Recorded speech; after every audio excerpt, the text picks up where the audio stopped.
Episode 25, Badass Records, Jason Fetters. Welcome. Thank you. Glad to be here. Yeah, man, it's good to have you. I was, when you were asking for my address, I was like, did we never even do a work with where you came and parked your car? And never been here at all. Never. Ever. No, we'd end up meeting a lot there at the coffee shop. Right. I forget the name of it. The roastery? Yeah. So to date, and I'm going to be nice. The funniest thing, possibly the only funny thing Steve Abernathy ever said. Scuba Steve. Scuba Steve. So Hess taken over. And, I don't want to say, everybody has their like introductory piece, right? Like you had your serious come to Jesus training room speech where you're like, I don't give a fuck about any of my predecessors. I don't give a fuck about you. I don't give a fuck about you. This is what's up. Yeah. And so his was like more of like a cheery, helpful, reinvent the wheel kind of thing. And so he's got, me as maybe the only pilot. Anyway, all of us are, of course, just all over the place, the territory. Yeah.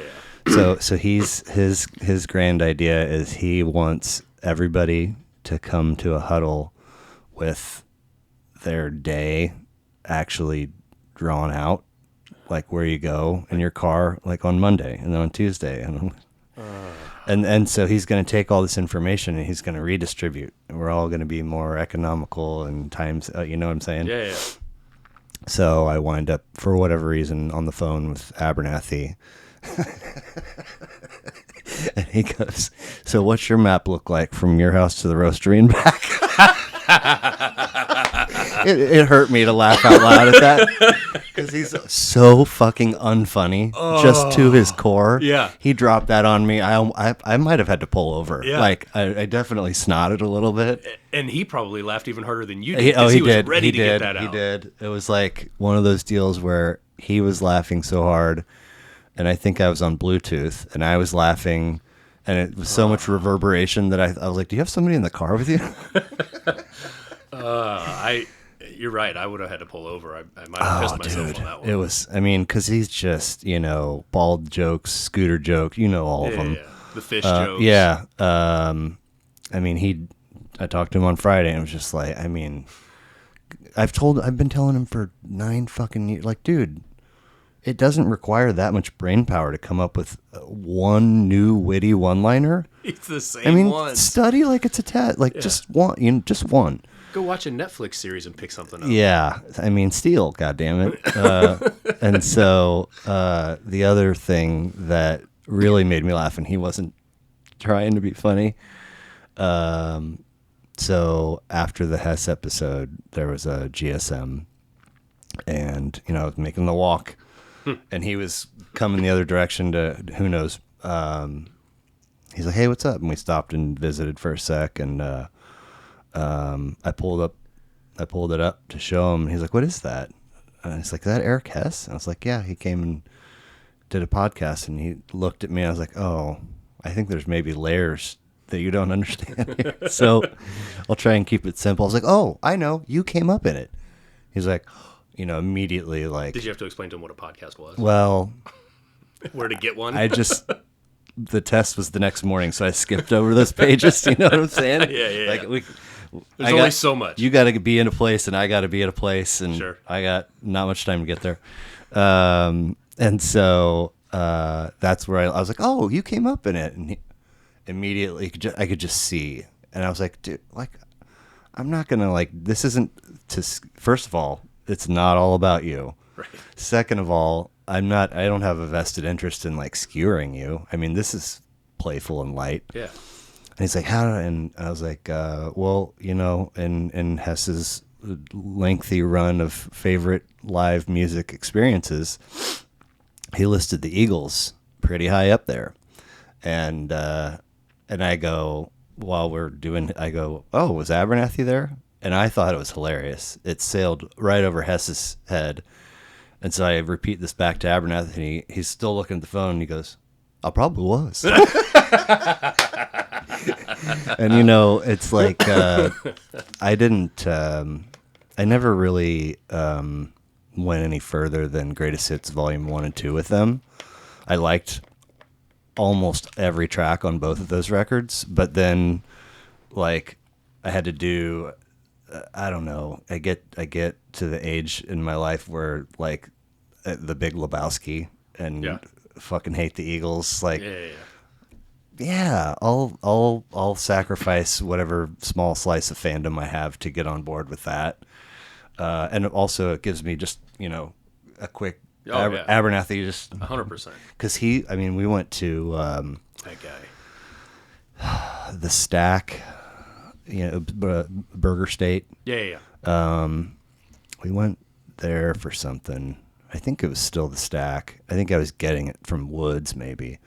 And, it was one of those, like, days where I woke up with all the stupid fully charged and had, like, black pants and a black shirt on. It was, like, 107. And we're standing in the asphalt. And I am such, like... Shoes sticking to it like you got gum on the bottom. When I get sick, I've seen a couple TikToks actually of like a women's group, and there's a man that's like the host or whatever, and the whole purpose of the group is to try and convince women that men actually do get sick. So they're listing. It's like, so you might notice, and they're all just shitting on their men like as heavily and aggressively as they can. Guilty. Yeah. Like if I get a cold, I'm like, we're all that which, way, man. by the way, that's maybe his longest running. He finds out you got the sniffles, But then, I've heard him say that too. But he just had COVID for a third time. Yeah. Anyway, so yeah, I don't know. So we're at the Stack. Yeah.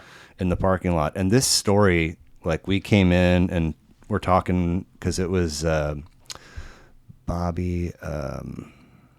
What's the pair of the Talladega Nights? What's Ricky Bobby? Oh, Ricky Bobby. Yeah. Two. It's like a dude named Ricky and a dude named Bobby. Okay.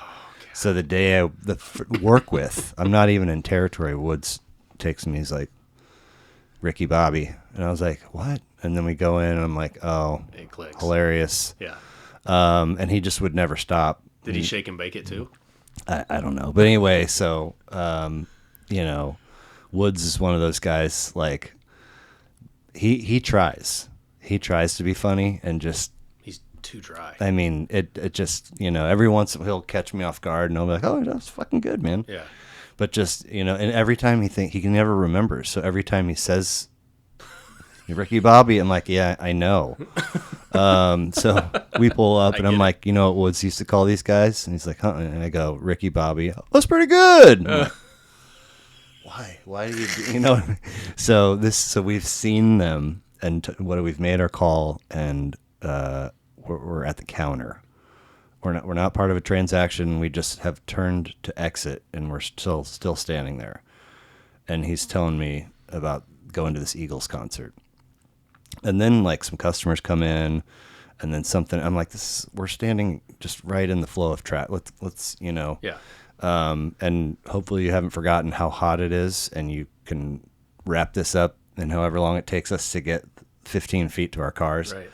It's like 17 minutes later, and when I'm sick, when I'm uncomfortably hot, I just am like, end it now. Yeah. Like this is.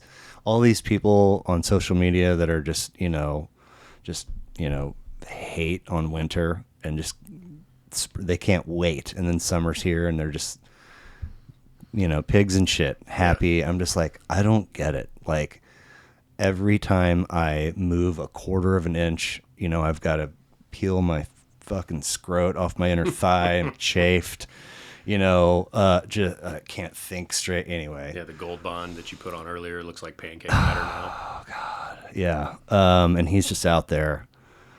And at one point, I remember being like, is he still talking about this eagle skull? Like I checked out on so many different levels, and finally I was like, dude, I gotta go. He's like, oh yeah, okay, well I'll tell you the rest of the story later. I'm like, no, there's don't no more bother. of this. We're good. I've heard 27 minutes of this at this Oh point. my god, I probably was. So back to that though, you talked about the difference between Hess taking over and the difference between, and then my opening speech, we'll call it, right? If that doesn't personify like who Hess is, right? Hess is quirky, goes with the flow. I'm a little bit, I like to have a good time, but business is business, work is work, play is play. And if that conversation, because I remember vividly sitting there with you guys, and you guys were, I could tell in your eyes, you guys were like, what the fuck? Like, is this guy serious? Well, and at the time, I didn't know at the time, but and we've talked about this once or twice before, but so Jason Allwood, Justin Sharon, was Blair Barr the third? Was he still around? He was gone by he was gone before I even started ever. It was Allwood. There was a third.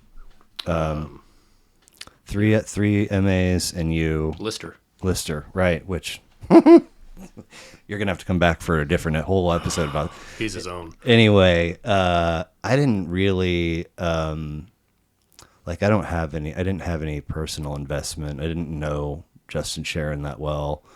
I only knew Allwood because we went to Minneapolis for Accelerator. I don't even remember if that was after you started with our group or before. But I don't have really a vested interest in like rooting for either one of those guys. But Ben had an air about him when he entered the building, and it felt very much like a broski, give my boy whatever. It doesn't matter, but it was impossible to remove that element and like give 100% to what you're saying. Yeah. And be like genuine and like and then the content, it was just kind of like, am I gonna fucking shank this guy in the parking lot? But yeah, and it's so what else is weird is that I vividly remember that. But so maybe that was like first huddle, but then there was like a post GSM huddle where we went. We're in one of those rooms on the side, and that's where you were like, nice. Yeah. And you're like, season tickets have been in my family since 1967. Blah blah. And I was like, who's this guy? Yeah. Like what happened to Mr. Wolf? Yeah. But I told you guys too. I'm like, look, you guys are the experts. Right. I've never done that job, but I know what the customers need by looking at their operations. And so you guys sell, let me, just assist. Yeah. And it's, I mean, and then, so there's the Abernathy, there's Hess, and there's you. And then there's the, whatever it was, 6:30 a.m. Teams invite that had Craig and Sean, and was just like, the subject line was like new district meeting. And I was just like, what? Oh yeah. When COVID hit. Yeah. Then realignments. Yeah. Realignments. So it was 60 minutes. It ended up being 60 minutes, and Craig was part of the first 30. And he's like, I got to jump on another one. And I was like, man, yeah, I hope we'll see how this is going to go. And he's like, what do you mean? I'm like, you're like notoriously the fire the MA guy. And like, if, I've seen you hosting huddles at 4 on a Friday at the OpCo and whatever else, might just reputation of micro. He's like, man, I ain't gonna do any of that shit. I'm like, okay. And then it hasn't been like what I envisioned. Right. But at the time, I was just like, you had some, like you said, you had a reputation, or he had a reputation, yeah, right? And yeah. I was fortunate. I'd only been there 4 or 5 months at the time. Right. I didn't really have a reputation. Yeah. But it's, it's funny that like, those four of you, and then like the ones that get omitted are the Larson era, which was like I feel I have male genitalia and I feel a little unsafe, like He's a weird I might just do this the wrong way, and then I'm the one that's getting shanked in the parking lot. And then there was a window where there was no DSM, there was no regional. Right. And it was, so Craig, as VP, was, our direct report. It was just like... Well, during the time when there was no, after Hess moved over to Key Impact, Larson was the regional. He had reached out to me to recruit me over, and we were having conversations. I was going through the interview process. You're already back in... Yeah, I'm in business resource at the time. And I've interviewed, at that time I'd interviewed with Vollmer and with Larson and Craig, and then crickets. And you're just like, anybody? I'm like, what's going on here? Like, come on. And then Larson gets fired.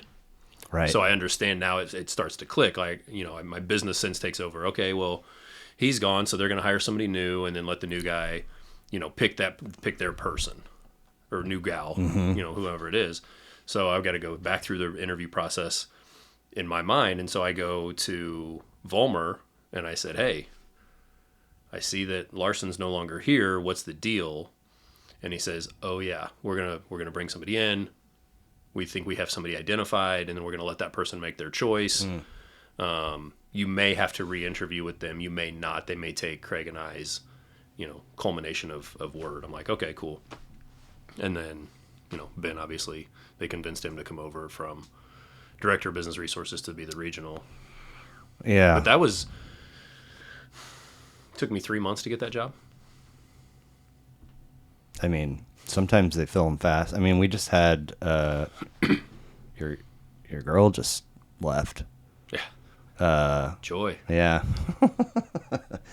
And so, let's see. There was... But they got her spot filled before she left, right? Well, so you're... Okay, so, I mean, I'm like, what other position? Yours. Mm-hmm. So that one, that was like a big, like, there was a chunk of time. Mm-hmm. It felt like, and they were trying to fill it. It seemed like a lot of people were like, I don't know what's going on, but then they did, and then Joy left, right. And it was like, because I think they gave it to somebody that applied for yours but didn't get anyway. Just weird. Like sometimes it's fast tracked, and sometimes Well, I think once I left. I gave 3 or 4 weeks notice, and then it took another 60-ish days. So again, another 3-month process. Yeah. But, in that district, Chantel's district too, those are two of the busiest districts, out of the OPCO. And, you've got to make sure you get the right person. And those are unique teams. Yeah. Chantel's is completely different than what the team was that I left. Well, I think I'm not positive, but I think it's like very small in numbers right now too. Mm-hmm. So, I mean, that person is going to have to jump in and not only do the things, but get some folks. Yeah, for sure. And I think, well, and like the person that took over for me, they not only do you have such, behemoths here in the city of customer groups, but you can't forget about poor old Chris Geronin down in Sedalia and Ben Kempton down in Sedalia. Like there's so much geography compared to the other metro districts. So yeah. I wish her the best of luck.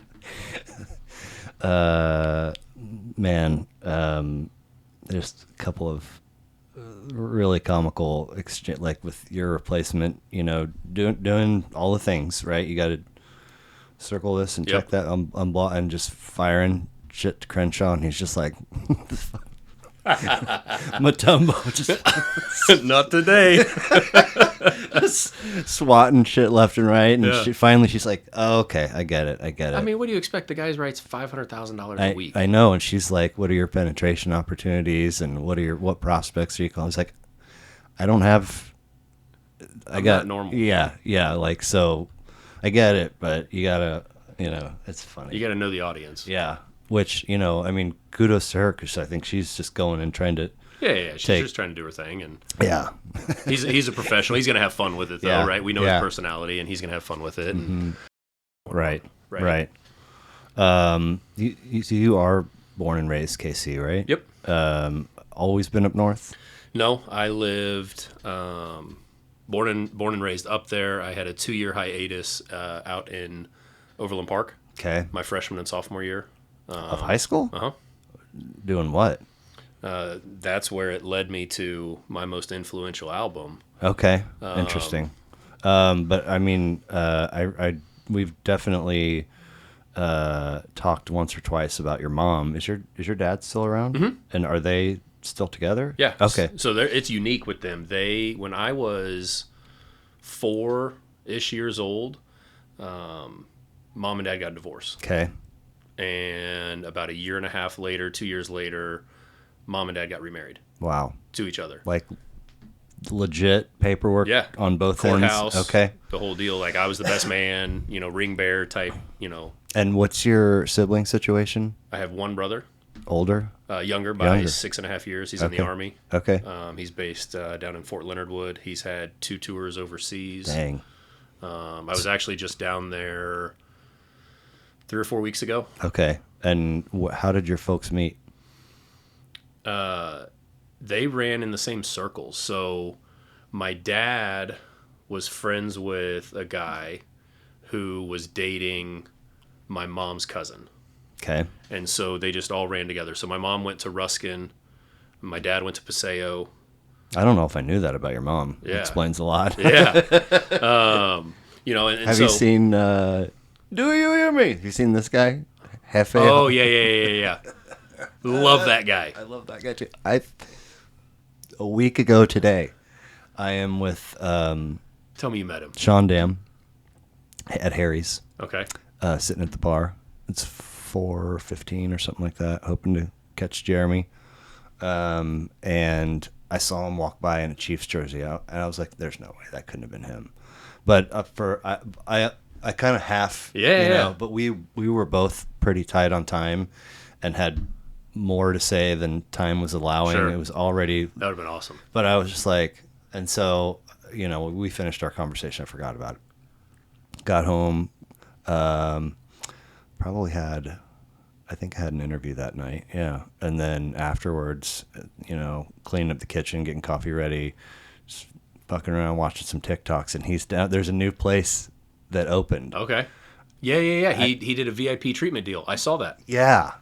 Chicken and waffles. Yes. Yeah. And I was like, oh my God, not only was it him, but he was recording and building content. Yeah. You do that. I gotta let that puppy out. Anyway, Do You Hear Me? He's I thought that I was really, really gonna love all of his content, and it gets a little watered down. But anyway, Ruskin. Yeah, so she went to Ruskin and Southeast, and then Dad was at Paseo. Not a good area. I mean, he's taken me and my oldest son down there to show, hey, like we've gone by his house, and the houses are 3 feet apart, because they're just compacted in there and not in the best of shape, not the best neighborhoods, but at the end of the day, it was him. He had one brother and 3 sisters. Okay. And they, in a 3-bedroom house. Damn. And they made the best of it. Yep. They were fortunate. My grandfather worked at the Ford plant up in Clay Como. He got a promotion into management, and they were able to buy a house and get out of there after high school. And my dad worked at Ford for 100 years. And right. Uncle worked there, and I stayed the hell away. So they 2 years. I mean, 2 years is nothing that they were apart. Yeah. It would lend me to assume that whatever was happening, they were able to iron out. Yeah, my dad was an alcoholic. Okay. And cleaned up and hasn't had a drink since 85-ish. Damn, good for him. 84, 85, somewhere in there. Okay. So. So what was The 2 years. Yeah, so I, in middle school, you take all the standardized tests in Missouri, MMATs and MASATs and all these other abbreviations for Lord knows what. And a school out of Michigan, a high school out of Michigan, called and had gotten my test scores. They randomly purchased test scores from around the country from school districts. Back then? Yeah, Okay. I mean, so this would have been 91-ish, 92. And they had purchased our lot from the Park Hill School District. And they reached out and they're like, hey, we'd like to extend you a partial scholarship and see about you coming to go to high school here in Michigan. Oh, wow. And I'm like, for what? You want me to work at the Kellogg's plant? What's going on up there? Battle Creek? Yeah, like, what can I go to Ann Arbor? Like, but, the name of the high school was Cranbrook. Okay. And as we looked into it, it was a school where if you go to it, and graduate, you will essentially pick what college you want to go to, and it will be on an academic full ride. Damn. Okay. And so my parents got this notion that I was smarter than what I was. I just got lucky on a test, is what I'll tell you. And so that's where the number one Fetters tagline comes in. You know what it is? No. I'm never the smartest guy in the room. I don't know how many times I've heard you say that. Yeah. But so they started looking because it was still going to be, even with a partial scholarship for high school, it was going to be over $14,000 a year. God damn. And Okay. Away from home, there's such, I have a son now who is entering high school. He's going to be a freshman. And so I look at it, I'm like, there's no way in hell would I let that human go 4 or 5 states over and live by himself on a campus. Wait, that's what the family's not coming with? No. Oh my God. Okay. Like, there's no Cuckoo for Cocoa Puffs. Yeah, I mean, you have young kids, so you'll experience it here in a few years, but like those thoughts and my parents were like, no, we can't afford that. Could we figure it out? Sure. Would it be great? Because you can go to Harvard or Yale, any Ivy League school, all these schools, whatever. And so Park Hill wasn't known as being a top school district at that time. They have a pretty good reputation now, don't they? They do. Yeah. They're top 25 in the state now. Okay. But at that time they weren't. And so my parents looked, all right, well, where can we send you? Well, my aunt and uncle lived off 135th and Mission, essentially, out in Leawood, in the Blue Valley School District. Okay. Blue Valley, the original Blue Valley High School. And so they worked a deal with my aunt and uncle where if I wanted to, I could go stay with them during the week and then go to school there. It's a better known school district. They're better known, their academics are better at the time. So I did that for 2 years. So that's where the 2-year hiatus comes from, is I went out there and lived with my aunt and uncle, went to school in Blue Valley, loved every minute of it. This is freshman and sophomore year? Mm-hmm. And then you went back? And then I went back. Why? It became too strenuous. Okay. I had 3 cousins, or I have 3 cousins. A female cousin who's a year older, and she went to... originally she went to Scion, then went to Aquinas. Okay. And then I had 2 male cousins that were younger by 2 and 3 years. And we were really tight. You move in with a cousin or you go stay with a cousin for an extended period of time, you become really tight. You do a lot of things. The guys were playing baseball, wiffle ball, football, basketball, whatever. And it just became too much. And part of it was... Like for your aunt and uncle to have... For me. Oh. It was too much for me because... my family, we were okay financially. This family was good. Okay. And so you felt weird? I felt like I was taking their money. Oh. I felt like, and I worked hard. Like I was always hitting my uncle up. I'll never forget my freshman year, me and a couple of buddies, we got a limo to go to homecoming. And you had a homecoming date as the new kid? Yeah. Good for you. I mean, come keep on. Keep going. That's the number 2 Fetters. Yeah. But at the end of the day, right. Mahomes got this from you, right? Yeah. Where do you think he learned the strut from? Okay. All right. But I didn't have the money. And I could have asked my mom and dad, but I said to my uncle, I said, hey, what can I do to earn whatever the amount of the limo was? And he gave me chores around the house. And so then I knew, hey, I can go ask my uncle. I'm going to earn my keep. And I saw my cousins, and they would get, and rightfully so because it's their family. Yeah. But they would get things handed to them, and they didn't have to work. And so that just led me feeling weird and awkward. Is this whose sibling is? It's my mom's cousin, technically. So nobody. You guys don't have the same last name. No. Okay. No.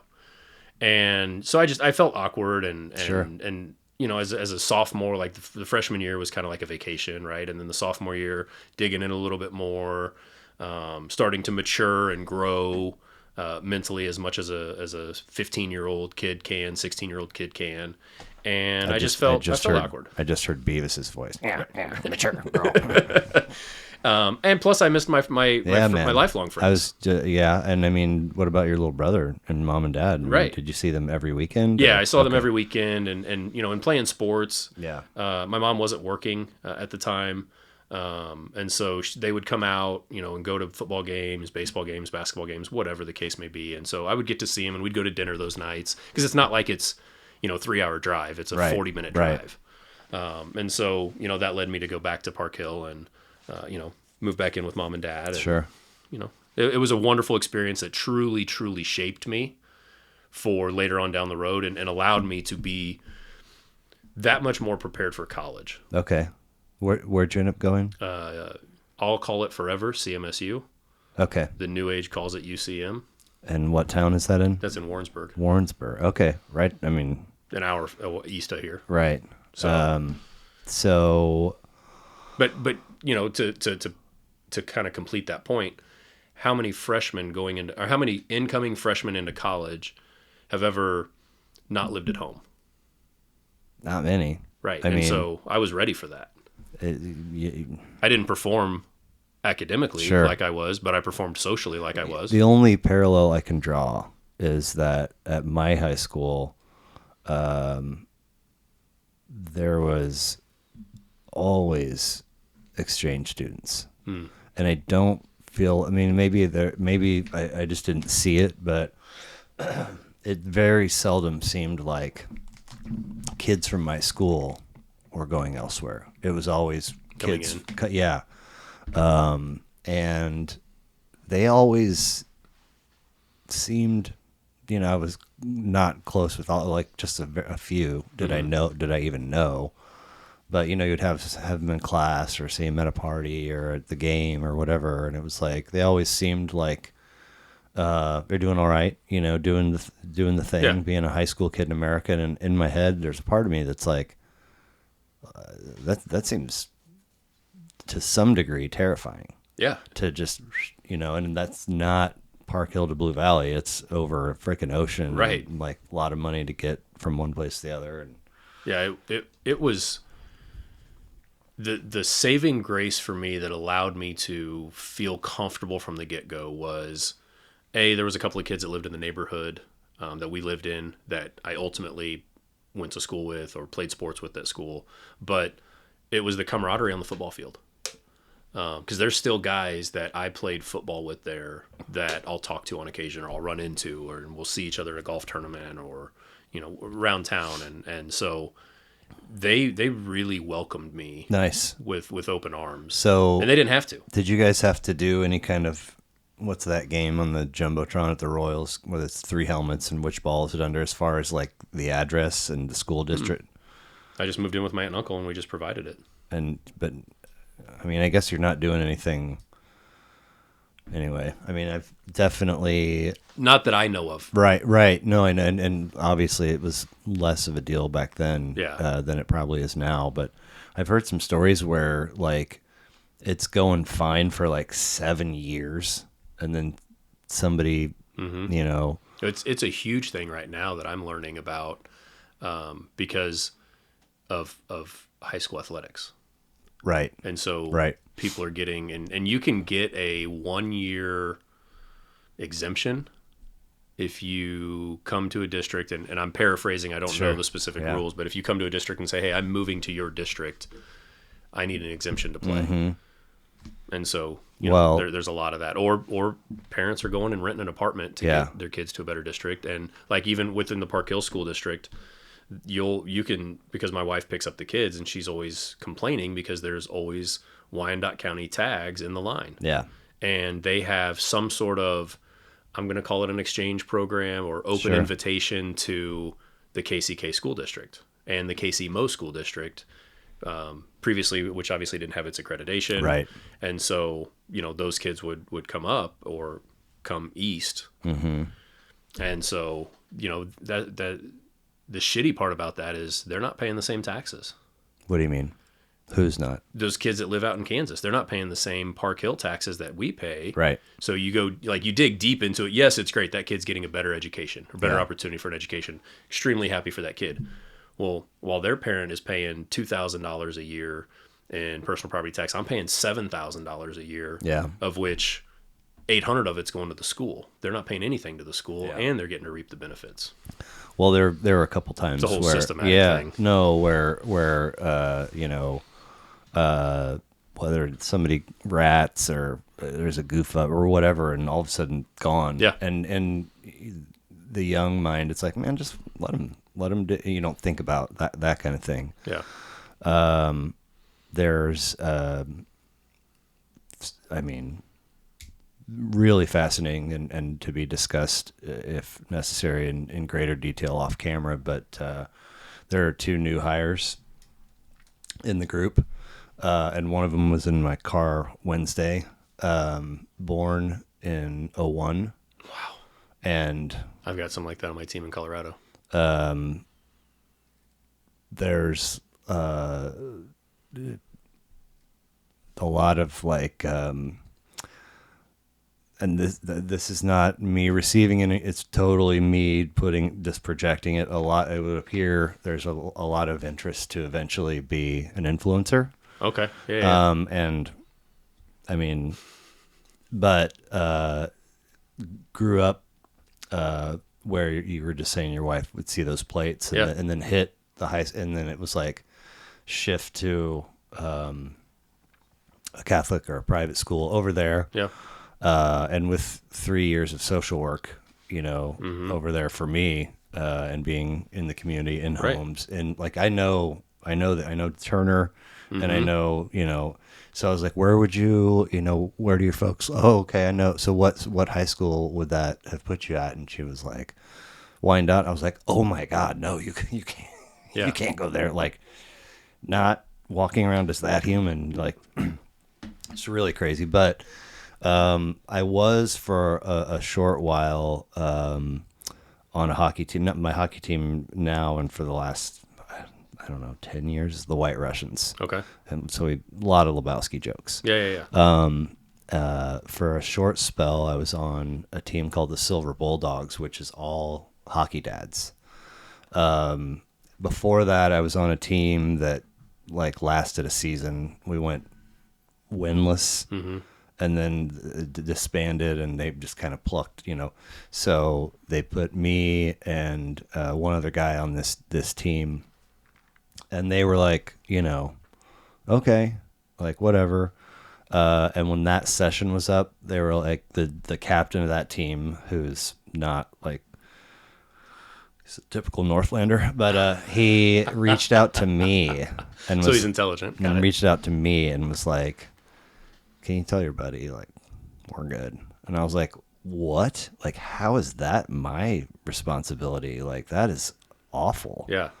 And then I played one more session, and then he was like, we're also good to me, but, and it was fair. It was, I was just at the point where I could, I had 3 skates a week, so I was just at the point where I could hang in the B League, right? Okay. But they're all much better. Sure.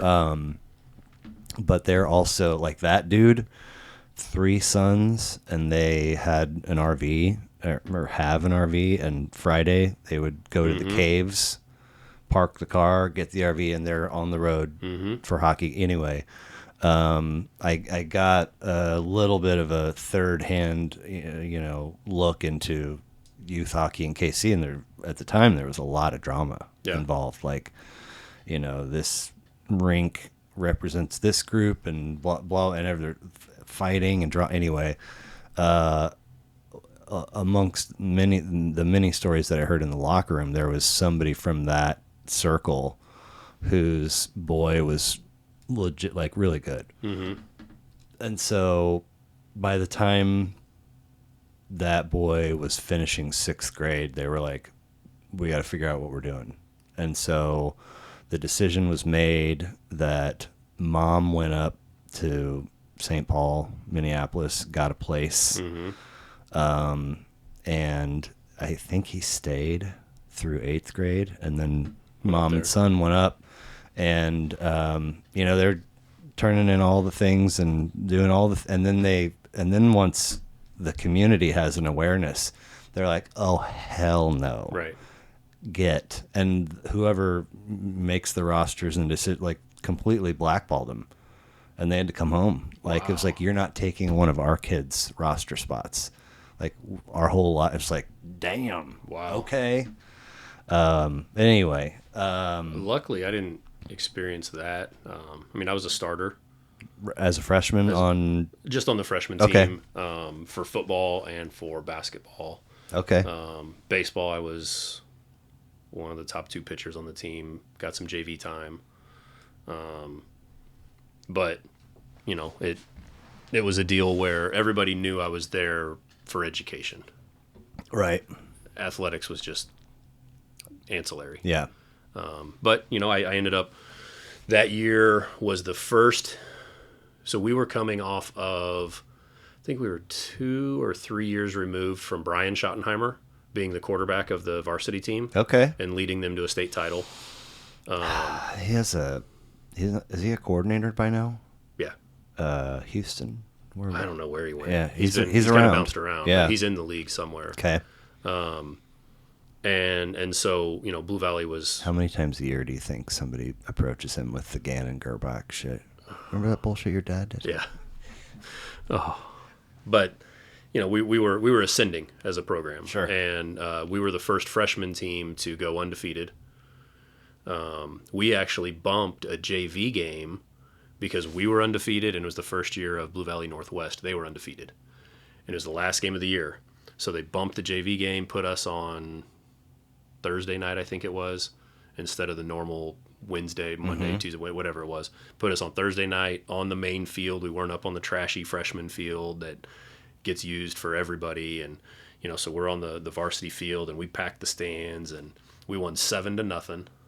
Just an absolute dogfight. Wow. And was, just an awesome feeling to, be on that, on that team. And Thursday Night Lights. Yeah, Thursday Night Lights, right? As a freshman, I never, because as a 6th grader, I started playing football. Okay. As a 7th grader, I played football. As an 8th grader, I told the coach to go fuck himself because I had been a tight end. I'm not the fastest guy in the world. Hands, catch, run, get 5, 10, 7, 8 yards, whatever, right? Well, I was also a pitcher in baseball. So I had dreams that I wanted to be a quarterback. Sure. So the coach said, I said to the coach before, during tryouts, I said, hey, I want to try out for quarterback this year because you're my tight end. No, I know, but I want to see what I have. Yeah. Let me have a chance. I want you to see what I have. Yeah. Also. Absolutely. And so he goes, all right, well, go get loose. I'll put you through some drills. You'll compete against the other, 2 or 3 quarterbacks, whatever it was. We'll see how it is. So we go and they run the route tree, and so we're hitting that. He's like, all right, well, let's see how good your arm is. Let's everybody throw. Let's have a throw off. So we throw it, and I threw it, 40, 45 yards. But I had tight end shoulder pads on. Mm. They had quarterback. There's a difference in the depth of your pads. How far did they throw it? Around the same. Okay. We were all about the same. Then he said, all right, well, now you guys got to sprint. And I said, for what? Because we're not an option team. We either hand it off to our running backs or we fake it to our running backs and hit our tight ends or our wide receivers on slants. Is he like timing you guys? Yeah, he wanted us to run 40s. This isn't like, run down to the goalpost. No. And I said, I don't agree with that. You know that they're going to beat me and my dreams are done. I don't even have a fair chance here. And he goes, well, that's the point. And I said, well, you and your son, because his son was the quarterback. He had already made it. Okay. I said, you guys do me a favor, take these pads and go fuck yourself. And I walked off the field. Well, my dad is a very, very straight arrow human. Like, hates confrontation. Like, you can't get him to return a T-shirt to Walmart. Sure. Type deal. And he's looking, he's on the sideline, or he's in the car, and he gets out and he's walking over and he's like, what's going on? And I told him, and he goes, are you sure that's your decision? And I said, yeah, I don't need this team. And so I quit. Oh, wow. Okay. And then went back out. And, and when I got to Blue Valley, they asked what position. Well, I wasn't going to say quarterback because I didn't know, the proper mechanics of a drop back. I didn't know, sets, play calling, shifting. I didn't know all of this stuff. Right. I knew a tight end. I knew a defensive end. I knew how to play safety. Let me play that. Okay. And it worked out because we had a great running game. We ran a lot of naked bootlegs, hitting it. I mean, I couldn't tell you my stats, but I had a ton of catches that year for a freshman team, cool. Probably 30, 40 catches in 10 games. I'll take it. Yeah. So, yeah, that was my first endeavor into realizing that I'm okay with confrontation.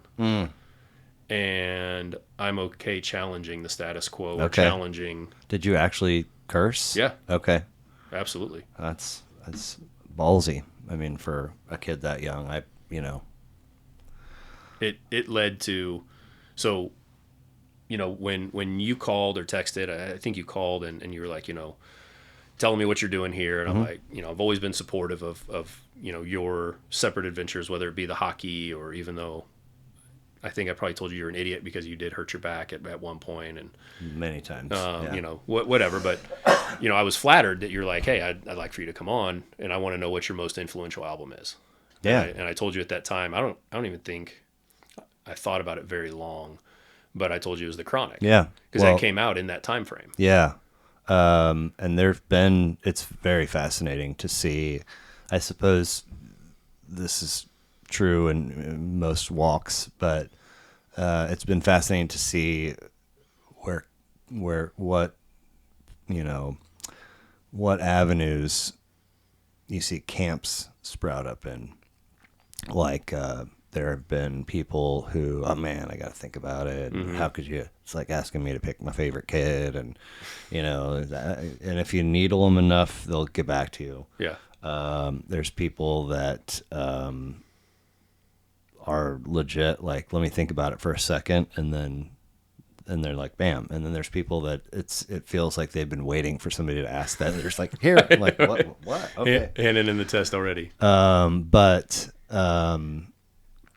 What I mean, going back to your folks, I mean, were they listening to music when you were younger? When you and your brother growing up? Yeah, I remember they always had the radio on. Sure. My mom was Oldies 95. Okay. I don't even know if that station's still around. Now it's playing 90s stuff that we grew up on. My dad always listened to top 40 stuff. Okay. And if he didn't have top 40 on, he had 103 jams on. Really? Yeah. Okay. Interesting. Every once in a while, like if my mom was going to be in the car, he'd put the Oldies 95 on. And so I don't know if he was listening to that because, he grew up, James Brown was his guy. Nice. And, he's got the vinyls, at the house. And so, he grew up listening to more upbeat hip hop type music. How old are your folks? Born in the early to mid 50s. Okay. Yeah. So they're like probably late 60s now? Late 60s, early 70s. Gotcha. My dad turns 70 in a month. Okay. So that's what they listen to in the car. And so it just kind of, bled to me. I listened to all kinds, but I kind of always gravitated towards the hip hop. So did you eventually, were you seeking out, were you listening to the radio privately, or were you going to the record store and buying tapes or CDs, in that 6th, 7th, 8th grade? Not really. High school? Probably 8th grade, I started to really build a CD list. Oh, okay. I joined the BMGs and whatever the other one was. Shouts out to my credit score. Yeah. That's where it all began. Right. The demise, yeah. Right? And so I started to do that, and like, that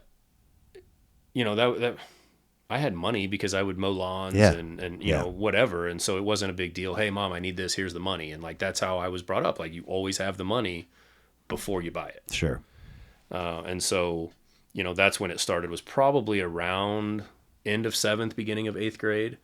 I can remember going to in the summer between 7th and 8th grade, going to the state baseball tournament down in Columbia. Oh. And we were in a van as a team, or half a team. I don't remember that piece of it.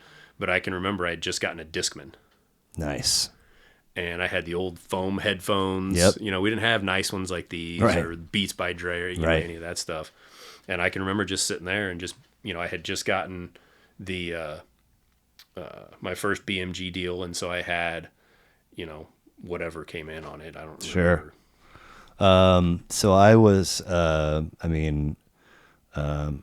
dad had, he had a couple full-size vans in the early 80s, and each had an 8-track. Okay. And so he had a little, I don't know, mini briefcase of like 24 in there, and there were some records around. But my mom, for when we were real little, it was 71 WHB, which was the oldie station. And then we kind of just eventually sort of became a Fox family. Mm-hmm. It was like, it's on in her car, it's on in my car, it's on in my room. So, there was a pocket where, with the ushering in of the Carl and Marty era, I learned, and by the way, I'm at this point, I'm raised pretty heavily royal, but now I'm like, hold on, sure, I got a whole fucking thing, and so I'm pretty with it. I'm not quoting like career stats from, Dale Carter, right. but you're quoting blue blockers and leather trench coats. I am very aware of the current team and a little bit of the history, and I'm pretty good awareness of, who's where around the league. And around that time, I started realizing like most, if not all of the play-by-play and the color commentator guys are just shitting all over us. So we had a decent pocket where it was like sound down, Fox up. Back in when Harlan was still calling games, and then of course, Mitch comes in, and it's like, how are we ever going to find somebody better than Harlan? It's like, wait just a minute. Yeah, hold the phone. Yeah. And so then, I'm cutting grass and babysitting and biking to the tape store, and, doing Columbia House and BMG, just any. But I was building, my own copies of a lot of what you're hearing on the Fox, but I'm also I'm plugging in some gaps with some, some one-offs that don't get a lot of airplay. And eventually, somehow, some way, Easy Does It makes it in, and then all of a sudden, Two Live Crew and Too Short, and, I amassed quite a bit. But by the time I'm like junior and senior, I'm back in this classic rock pocket, but I now have, you broaden your horizons. A 3-story collection, and not just so I have a lot of rap and hip hop staples that I love and listen to, but I'm not growing that, and then I wound up going to Pittsburgh State, and that's kind of where I first really started listening to Fish and the Dead, and I'm just not, 100% aware of what's fresh and new and on the scene. Sure. And I don't think, I mean, I think it was 95, 96 even, before I had a solid awareness of The Chronic as an album. Okay. I mean, like... Because it came out in 92? I think it was 91. 93? 92. Let's go back. 92. 92, okay. And, so I have like my little collection of folks that I'm hanging out with down in Pittsburgh, but I also pinned a house. So I've got another little social pocket where I'm hanging out with these people. But I'm also kind of becoming friends with some of the freshmen that are if they're not already on the football team, they're fast tracking their way. Yeah. And so whenever I was hanging out with that group and partying with them, was when, like I knew, I don't think I knew Let Me Ride then, but I definitely knew Nothing But a G Thing.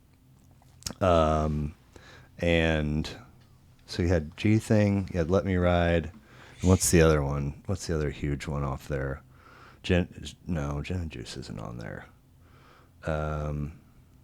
Anyway, I definitely remember being either out at the bar or out at parties and seeing, this is the first time that I'm seeing like, the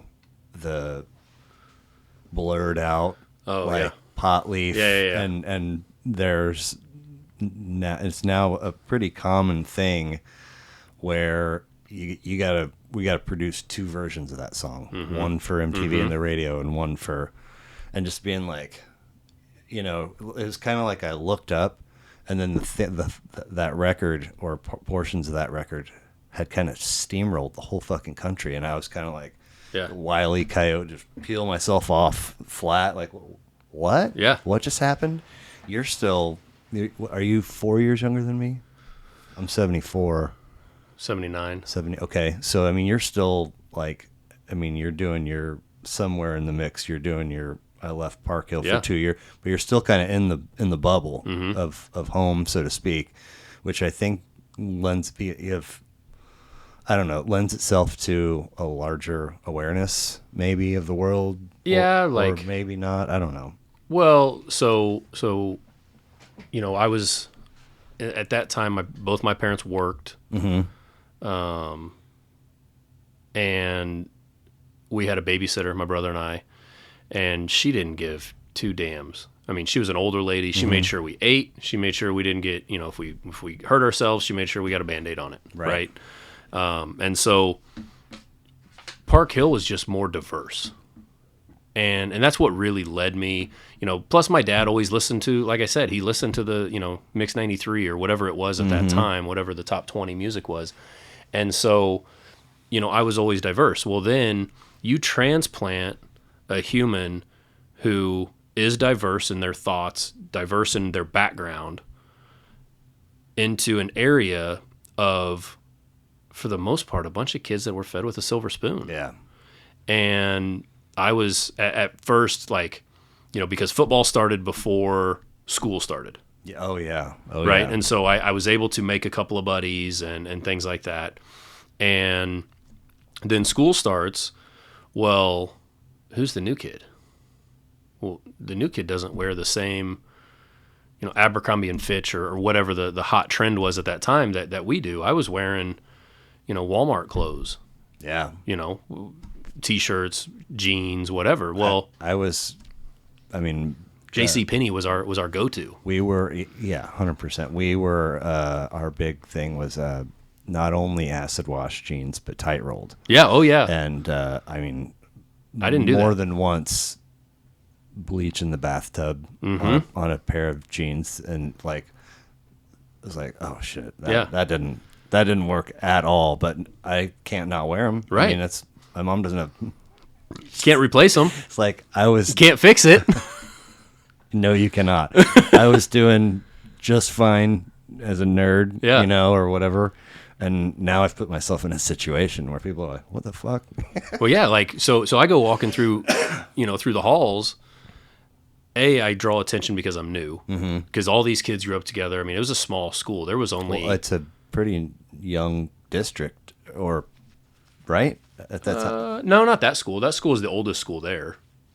This is the original Blue Valley? Yeah, off 151st and God knows what. It's part of USD 512 with the Shawnee Mission, or no, it's its own district. Yeah, it's its own district. But how long has it been around? Probably the 70s, Okay. I would imagine.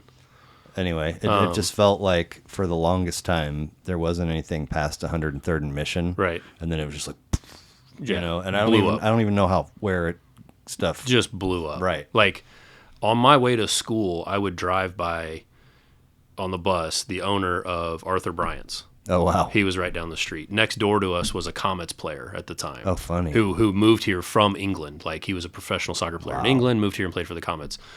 Just past and neighbors with the owner of Arthur Bryant's was the owner of Westlake Hardware. Okay, And went to school with the daughters. So I go from a modest 2,400 square foot home sure. to a 6,000 square foot home. Like I was saying earlier, I walked down. These kids grew up together. Yeah. You're the new guy. Yeah. And so I'm walking down the hall, but I've already made friends. Yeah.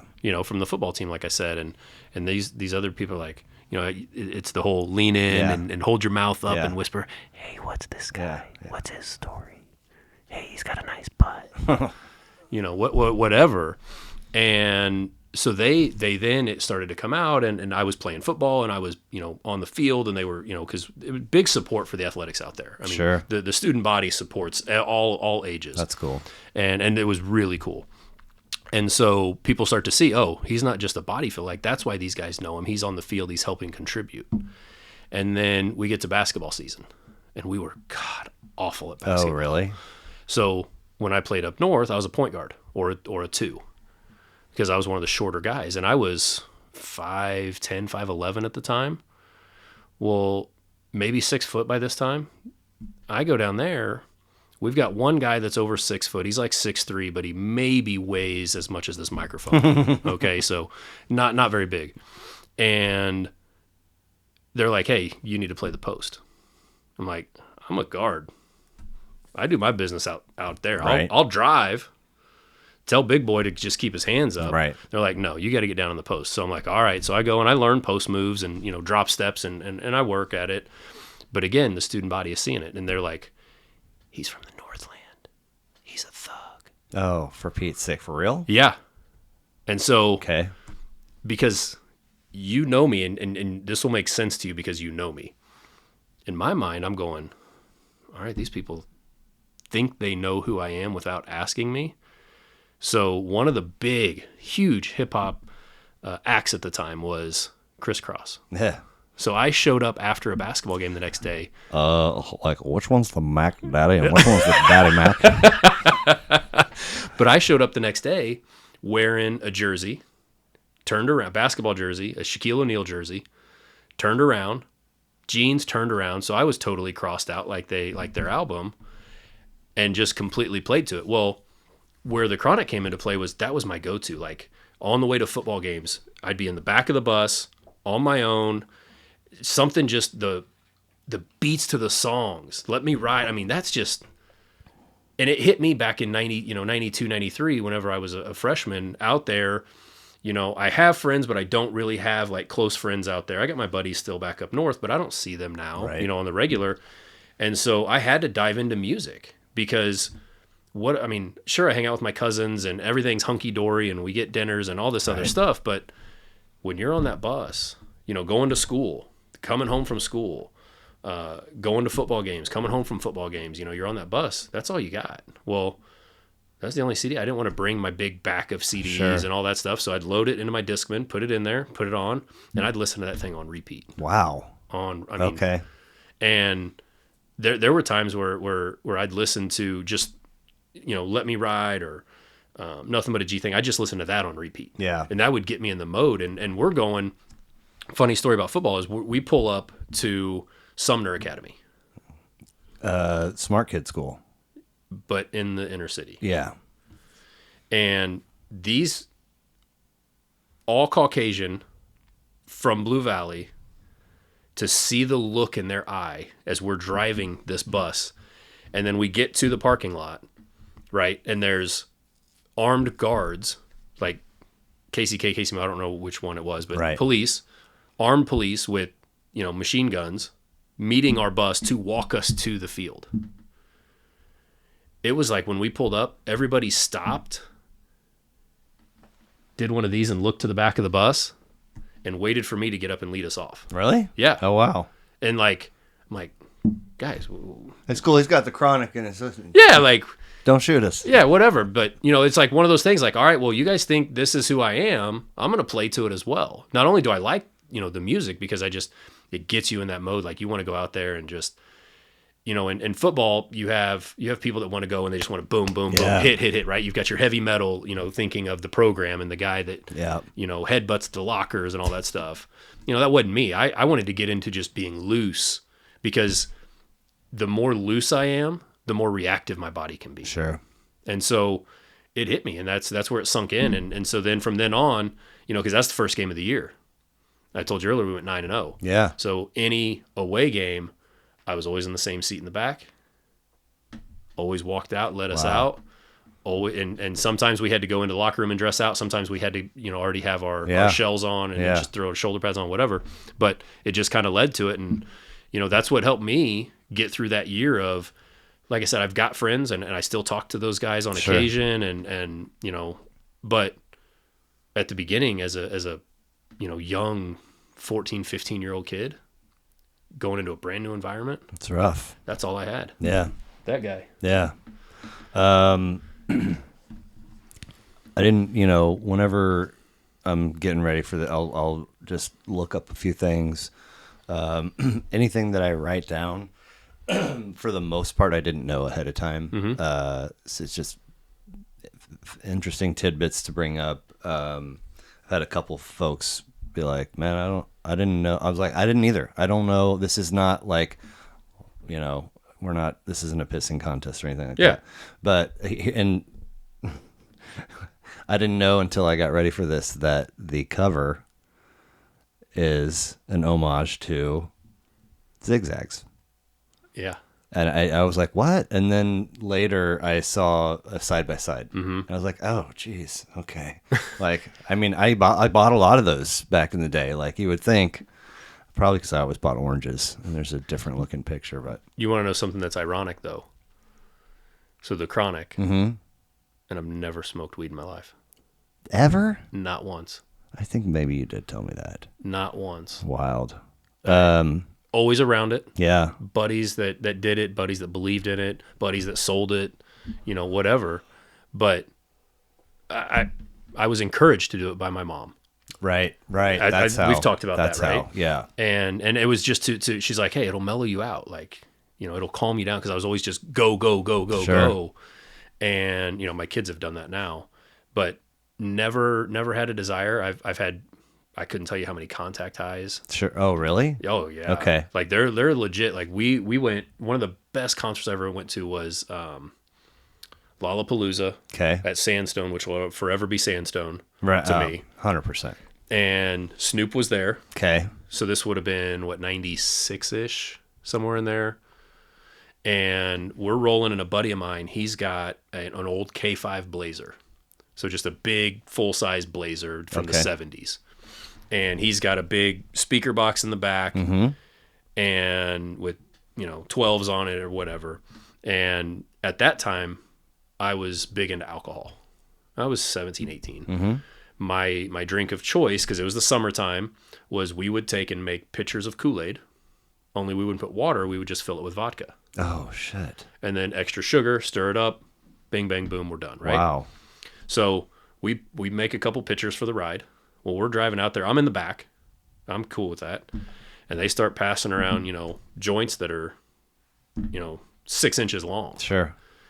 And an inch in diameter, it seemed like at the time. And they're passing them around the whole time. And it's a 20, 25-minute drive from where we live. Yeah.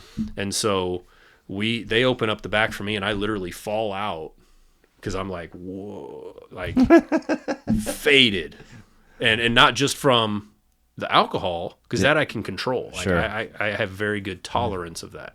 Yeah. But Wow. the other stuff. I mean, I've heard plenty of people, but I don't know. I guess Same thing in college too, because I lived at one point I lived in a townhome of 4, and I lived in the basement. And the side dividing wall where it was to the back wall, there was like an 1.5 inch separation. We're just settling, so there was a hole. Well, our neighbors, that's where they would smoke, would be in the basement. And my bed, because the way the basement was set up, was on that wall. There was nowhere else I could put it. And they would always blow the smoke in there, and so I slept like a baby that semester. that's funny. So a handful of months ago, April, somewhere around there. It's a Saturday, and I've got my boy in the barber chair. Mm-hmm. Naturally, he does like this gal probably better than the rest, but hers is at the end of the row, and there's a TV right there. So That's fair. but we're sitting there, and she's cutting his hair, and he's trying to keep his head facing forward, but he's also watching TV, whatever's on. I think it was maybe an NBA game. Cuts to commercial, and it's a Corona commercial with Snoop Dogg. Mm-hmm. And he's 8. He goes, "Dad, Snoop Dogg." Mm-hmm. And I was just like, how weird that he's so like, you go from this time period where we're like, wait, what? What a global icon he has become. Exactly. And so I was like, yo, we gotta, it's not gonna be pretty, but you gotta hear it, at least one track. Yeah. And so we get in the car, and I open my Apple Music, grayed out, and I was like, wait, what?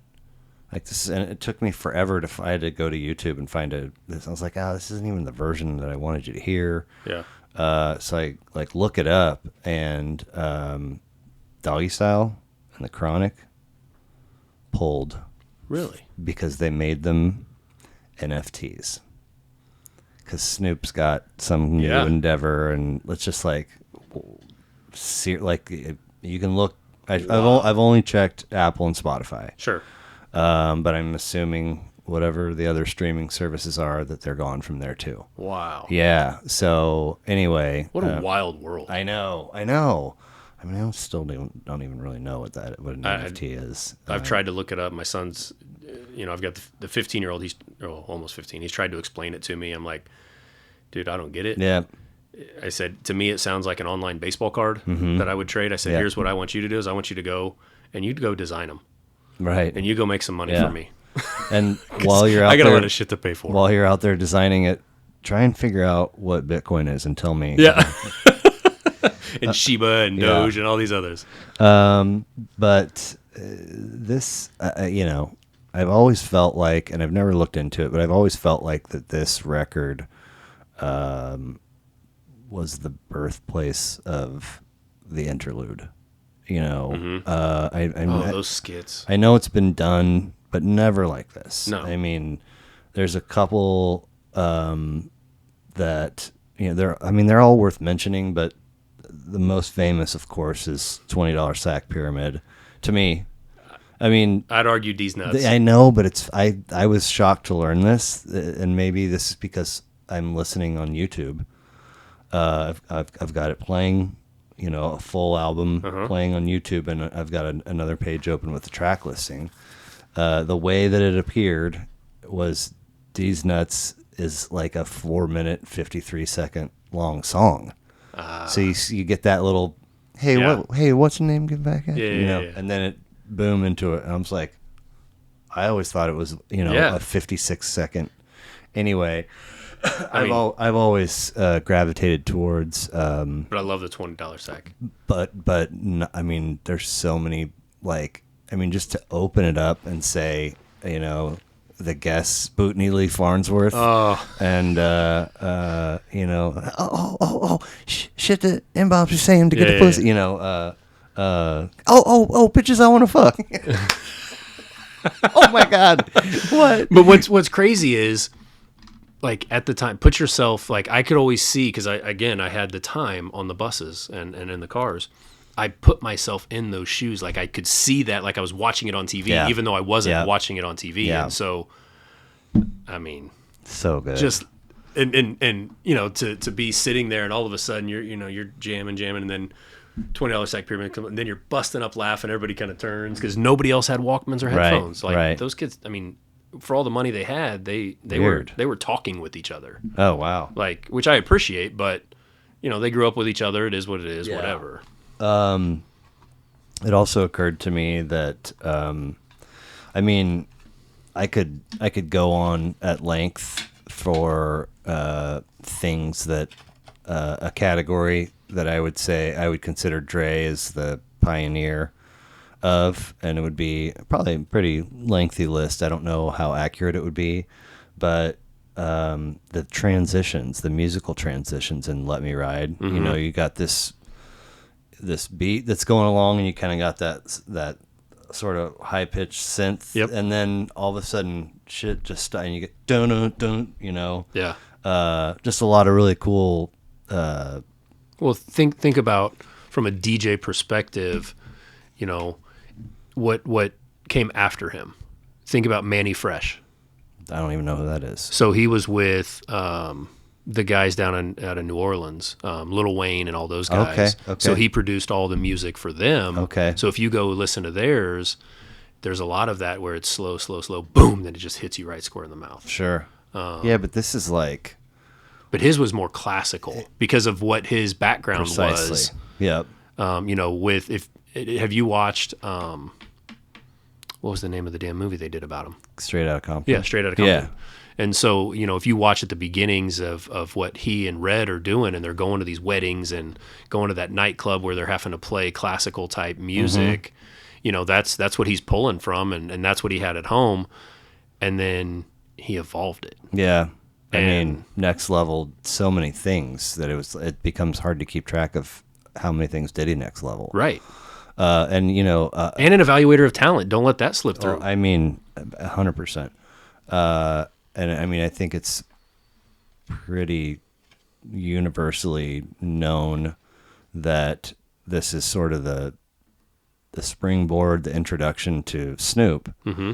But I think it's often overlooked that you also get Nate Dogg, Warren G, Daz, Corrupt, and the DOC. I mean, really become much more familiar names. Right. More mainstream. I mean, we wouldn't have Regulators. No, I know. Which is, I mean, if that's not white girl song, I don't know what it is.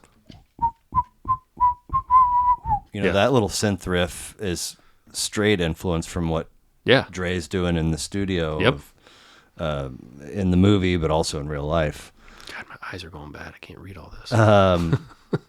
There's a track called "The Day That the N-Words Took Over." Yep. Still to this, I think has always and still scares me a little bit. Like, I mean, it's just straight up aggressive. Like, man, it makes me want to go to the blinds and peek. All right, cool, everything's good. You know what I mean? Like, I mean, I don't know. Again, nothing but a G thing. I mean, you get the blurred out logo and the bouncing, you know, whatever, Impala. I mean, just the like, I don't know. I'm looking at this, you know, the snippets of this video and the cars and the partying and the girls. And it's like, I'm aware that I'm watching a video that was made for MTV, et cetera. But I also kind of feel like this might be how they hang that's out. 100%. Like, 100%. Like, my life doesn't look like that at all. Like, I got a knock off 10-speed in the garage that, you know, I keep meaning to buy some paint so I can paint over the fact that it's not really a recognizable name brand, you know. Keep a hammer to just scratch it. Yeah. So if that video though, like when that video came out, it opened up the rest of America. It opened up the eyes of the rest of America to what life truly is like. Because that could be a Tuesday. Yeah. Right? I mean, for most of America that wants to, party or have a good time, it's Friday night, Saturday, right? Yep. Maybe Sunday. Sunday fun day is the big thing that's been going on for 3 or 4 years now, right? Mm-hmm. But that's everyday life. Mm-hmm. And what a life it was. Well, I mean, like, I think that is true because, I mean, like, why the fuck not? Yeah. Like, you look around and, if you're not seeing folks' lives come to an end or hearing about it or actually hearing it, I mean, so yeah, why the no, fuck absolutely. not? Like, and I mean, and the adversity that was faced. He dropped out. He was his absences in high school jeopardized his position as a diver on the swim team. Dre? Mm-hmm. I did not know that. I didn't either, but I mean, I knew a little bit about Snoop, but I didn't know about that. Right. About Dre. So like, just lots of stuff seemingly happening, very young, like partying, dropping out. I mean, he's got a kid or two. I mean, like, well, and think about so go back to the talent evaluation piece that I talked about was, look what I mean. He had Ice Cube, yeah, and put him to the forefront. He recognized that, if you watched, like you said, you watched Straight Outta Compton, Eazy-E had nothing to do with the music other than he was fronting the money for it. Yeah, I mean, Dre produced, forced him to go do that, and it just hit. Yeah, well, I mean, Dre with a little bit of help produced almost all of that record. I mean, like he just had somehow he had the skill and the wear. I mean, he was in some, I didn't write down the name, but he was in another outfit before NWA for like 85, 86. Yep. I forget the name of it too. But Red was in there. But he just like, I mean, I think it's almost a perfect storm of like picking up shit and having a natural gift, a knack. But anyway, if it's sort of along the same lines of this album possibly being the birthplace of the interlude, I kind of think the skit portion of D's Nuts might be the ultimate or the eventual birthplace of the meme. I mean, that's like a whole. That's like, deep, but yeah. I mean, not directly, over time. It's just like. Well, because of what. There's the one guy with the messed up grill that is now associated with it, right? He's brought it famous with the meme and the GIFs and all that, or GIFs, depending on what side of the fence you're on. There's only one, and it's GIF. God damn it. But he's taken that to a whole nother level. Yeah, 100%. Ruthless Records. So Easy's run. Do you know who is running that label with him? Ice-T. Really? Yeah. I didn't even know that they, I mean, obviously they're in the same industry and coming up at the same time. Makes like Colors was a big movie and record back then. He put out Freedom Speech, Just Watch What You Say was a big record.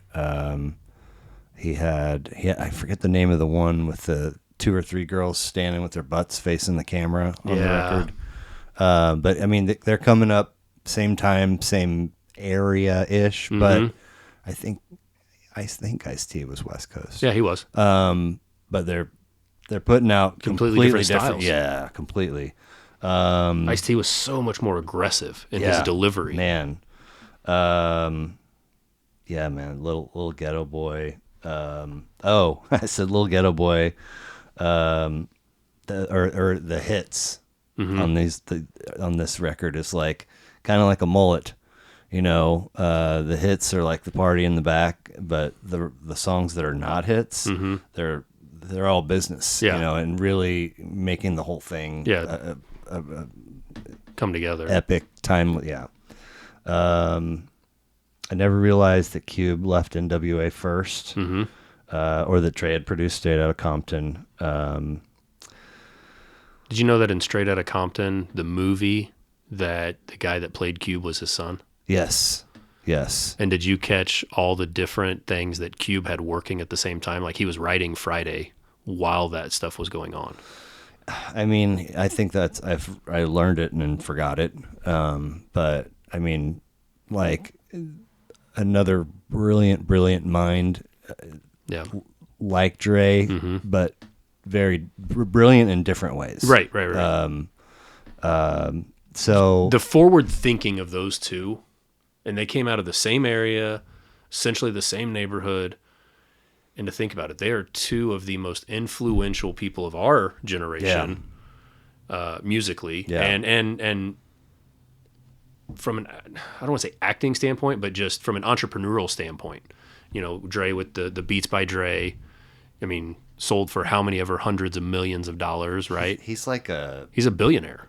I know, but he also, like, part of Apple buying that, they gave him like some kind of executive role. Yeah. Just kind of like, yeah, you work for us. Like, Here's a $400,000 a year gig for, whatever. Yeah. But like Cube too, with all the movies that he's done, the Big Three, which is a basketball league that he's been a part of now for 4, 5, 6 years. Okay. That gets former NBA players or up and coming players, and they play half court 3-on-3. Oh, fun. It's awesome. Nice. Is it televised? Okay. I think it's on Fox. Okay. Interesting. So, I took a little bit of a leap with this because I don't know how much beyond the Chronic you were into rap, but It's my jam. if your Mount Rushmore has 10, Oof. who are they? This came to the I'm rolling. I'll set you up for this. Okay. Much like the one time Steve Abernathy made a funny. We're rolling down just a couple days ago, and my son says, Were you rolling in your 6'4"? I was, until I wrapped it around the telephone pole. My son says, Dad, who's the best rapper in the world? And I was like, dude, I don't know. First of all, I don't even think I could give you a top 3 because there's so much competition at that top spot. But also, like, there's a very concise window of time in which I'm knowledgeable. Right. Like, and then I'm out. Like, I know, like, some of the predecessors to this era that we're talking about now, and then I know this era that we're talking about now, but there's a sharp, abrupt drop off. Sure. And then I am 100% not the person to ask. Yeah, from like 04 till now. Well, and I mean, I'm not gonna. I think some of it's coincidental and circumstantial, and I think some of it's like, get off my lawn. That'll make them like they used to, old guy. Sure. Stuff. But it took. I was like, I could probably give you a top 10, and so most of. We were close to home, so most of the rest, as we're pulling in the garage, I think I was like, there it is. And I was like, where's this coming from? And he goes, well, I asked Mama, and I was like, I think I was legit taking a sip of water and might have spit a little bit on the windshield. Like, why in the world there's so much shit you could ask her, and most of it she'll know quicker to respond and know better than me. Yeah. That's not one of them. No. And I was like, do I even want to know? He's like, well, the answer she said, I don't think I agree with. And I was like, what'd she say? And he said, the Notorious B.I.G. And I was like, oh my God. Like, don't even think he makes my top 20. Like, really? I'm just not. I've never been a fan. But anyway, I was surprised at how quickly I was like, yeah, that for sure 10 that I can give you just for the sake of this conversation. So, man. Well, I got to go Cube, and this is in no particular order. 100%. But Cube, Dre, and Snoop are on there. Yeah. Eminem is on there. Yep. Golly. I went Too Short. I went Ice-T. I love Too Short, man. Too Short was solid. Dude, he's got like 30 records. I mean, just keeps still just. So then I threw Ice-T in there. I was never a big fan of his. I think I threw Nate Dogg and Warren G in there. I mean, just. So I'm going to throw some that you've never heard of. Tupac. Yeah, Tupac's on there for sure, Okay. right? So there's 5. Mm-hmm. So then I'm gonna go with Juvenile. Maybe I've heard of. Back That Ass Up Okay. is most famous. Sure. Lil Wayne. Okay. I mean, then Jack Harlow. Why do I know that name? He's new. He's curly hair. Curly hair. I see him on the talk. Yeah, Oh, I'm like, why do they keep interviewing this guy? Yeah. And then I was like, oh wait, he's a rapper. yeah. I like his beats and, Okay. and the way that he flows Interesting. from a new age standpoint. And then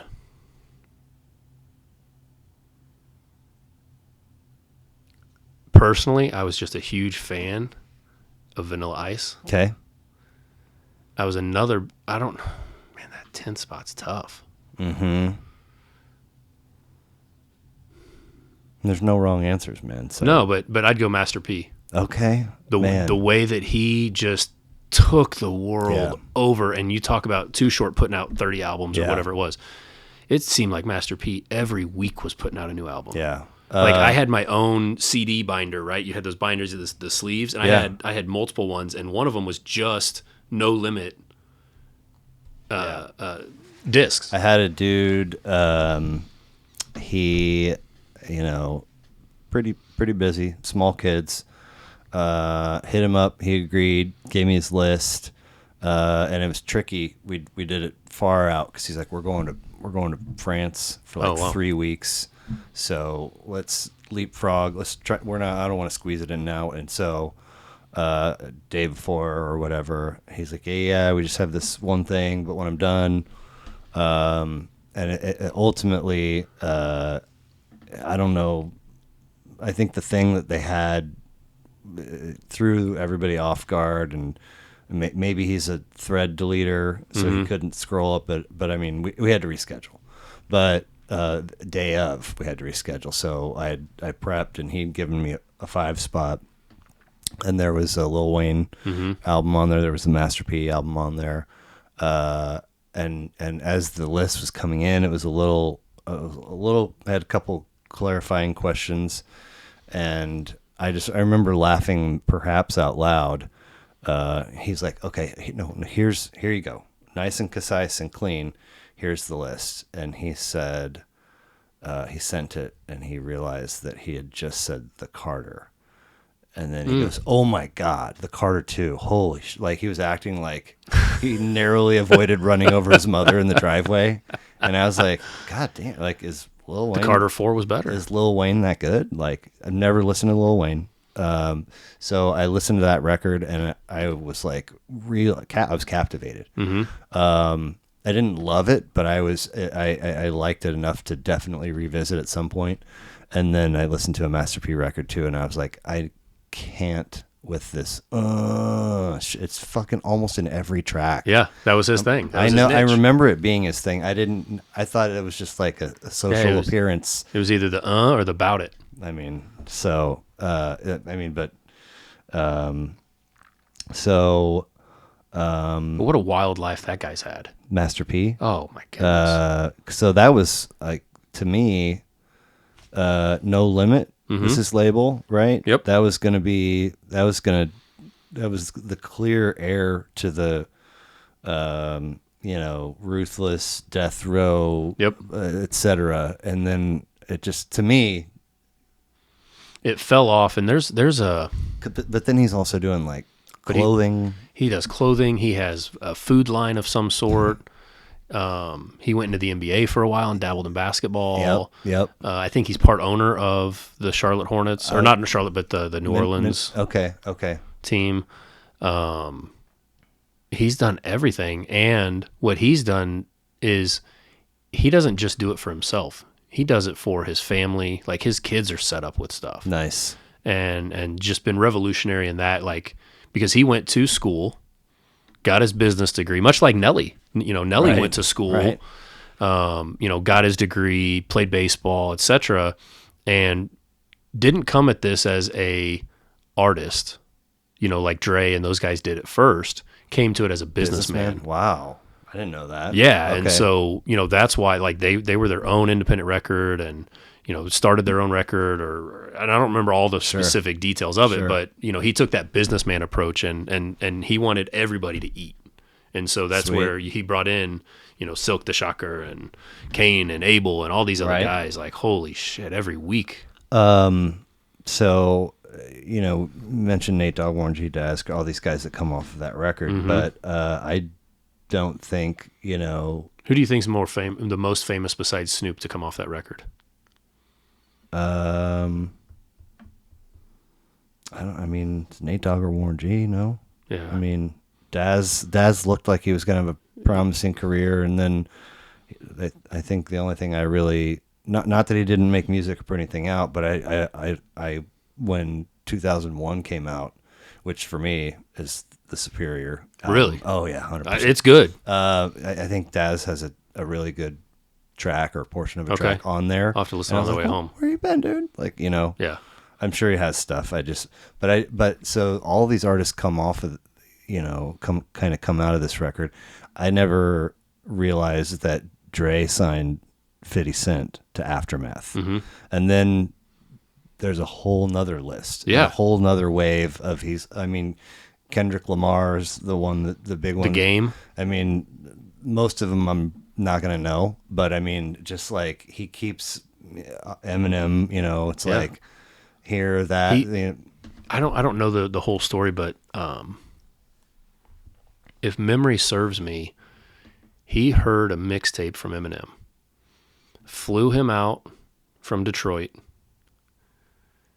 put him on a freestyle in the studio, and within 20 seconds wanted to sign. Like that's where Hi My Name Is came from. Was that initial like audition, tryout, whatever you want to call it, like, and Eminem just spit it off the cuff. I thought I read something where like maybe that happened, but also like he had some lyrics. Sure. And then he was like, I put together a beat for you with some, and he just got in there and and he was like, yep. Yeah. And it was like 4 songs. Yeah. Just immediately. What a talent. And you're right on the Nate Dogg and Warren G, and I would probably go with, I think you could, it's a deal you flip a coin. I mean, right. Nate Dogg got more on hooks. Yeah. Like, because he had that deep voice. The G-funk. Yeah. And then, but Warren G with the Regulators. Yep. But Regulators wouldn't be without Nate Dogg. And so. I mean, I feel like I remember looking at one point. I mean, the DOC, I think, goes back to NWA. Yes. I think it's prior to NWA. Okay. I think he put out a handful of records. I think he's been a busy dude. And maybe just I missed it. It didn't cross my radar. But, right. Didn't make as much mainstream. Right. And I mean, there's a lot. Like it was rough for me to learn that Dre's had a lot of issues with assault. Yeah. And he's, from what I saw, expressed a decent amount of what seems like sincere remorse. And he's had some consequences, I think, kind of sprinkled in. But there are a lot of things that I've always admired about him. Maybe my favorite thing is I want to use samples as little as possible. And so I'm going to bring musicians into the studio to record portions of songs that I like. Yeah. So we're sort of sampling, but at least we're making authentic. Completely different than any other hip hop. Yeah. Or majority of other hip hop. The way that this, okay. So the Roach, to that end, I mean, I don't think anybody has ever been sampled. I think for a while, I think that all anybody did was sample Parliament and George Clinton and so forth. I know there was plenty of other stuff that's being, but that to me, that was like when I realized that sampling was happening, it almost always seemed to be something George Clinton related. Yep. So the Roach feels like a straight up tribute to him, sort of a nonverbal hat tip. And it also, was it a hat tip or was it, I would like to know would it be a passing of the torch? Did George have anything to do with that? I don't know. You know what I mean? It feels like a hat tip. It also feels like exactly how a record ends. Like we've covered a lot of ground here. Mm-hmm. We've sold. I mean, this thing.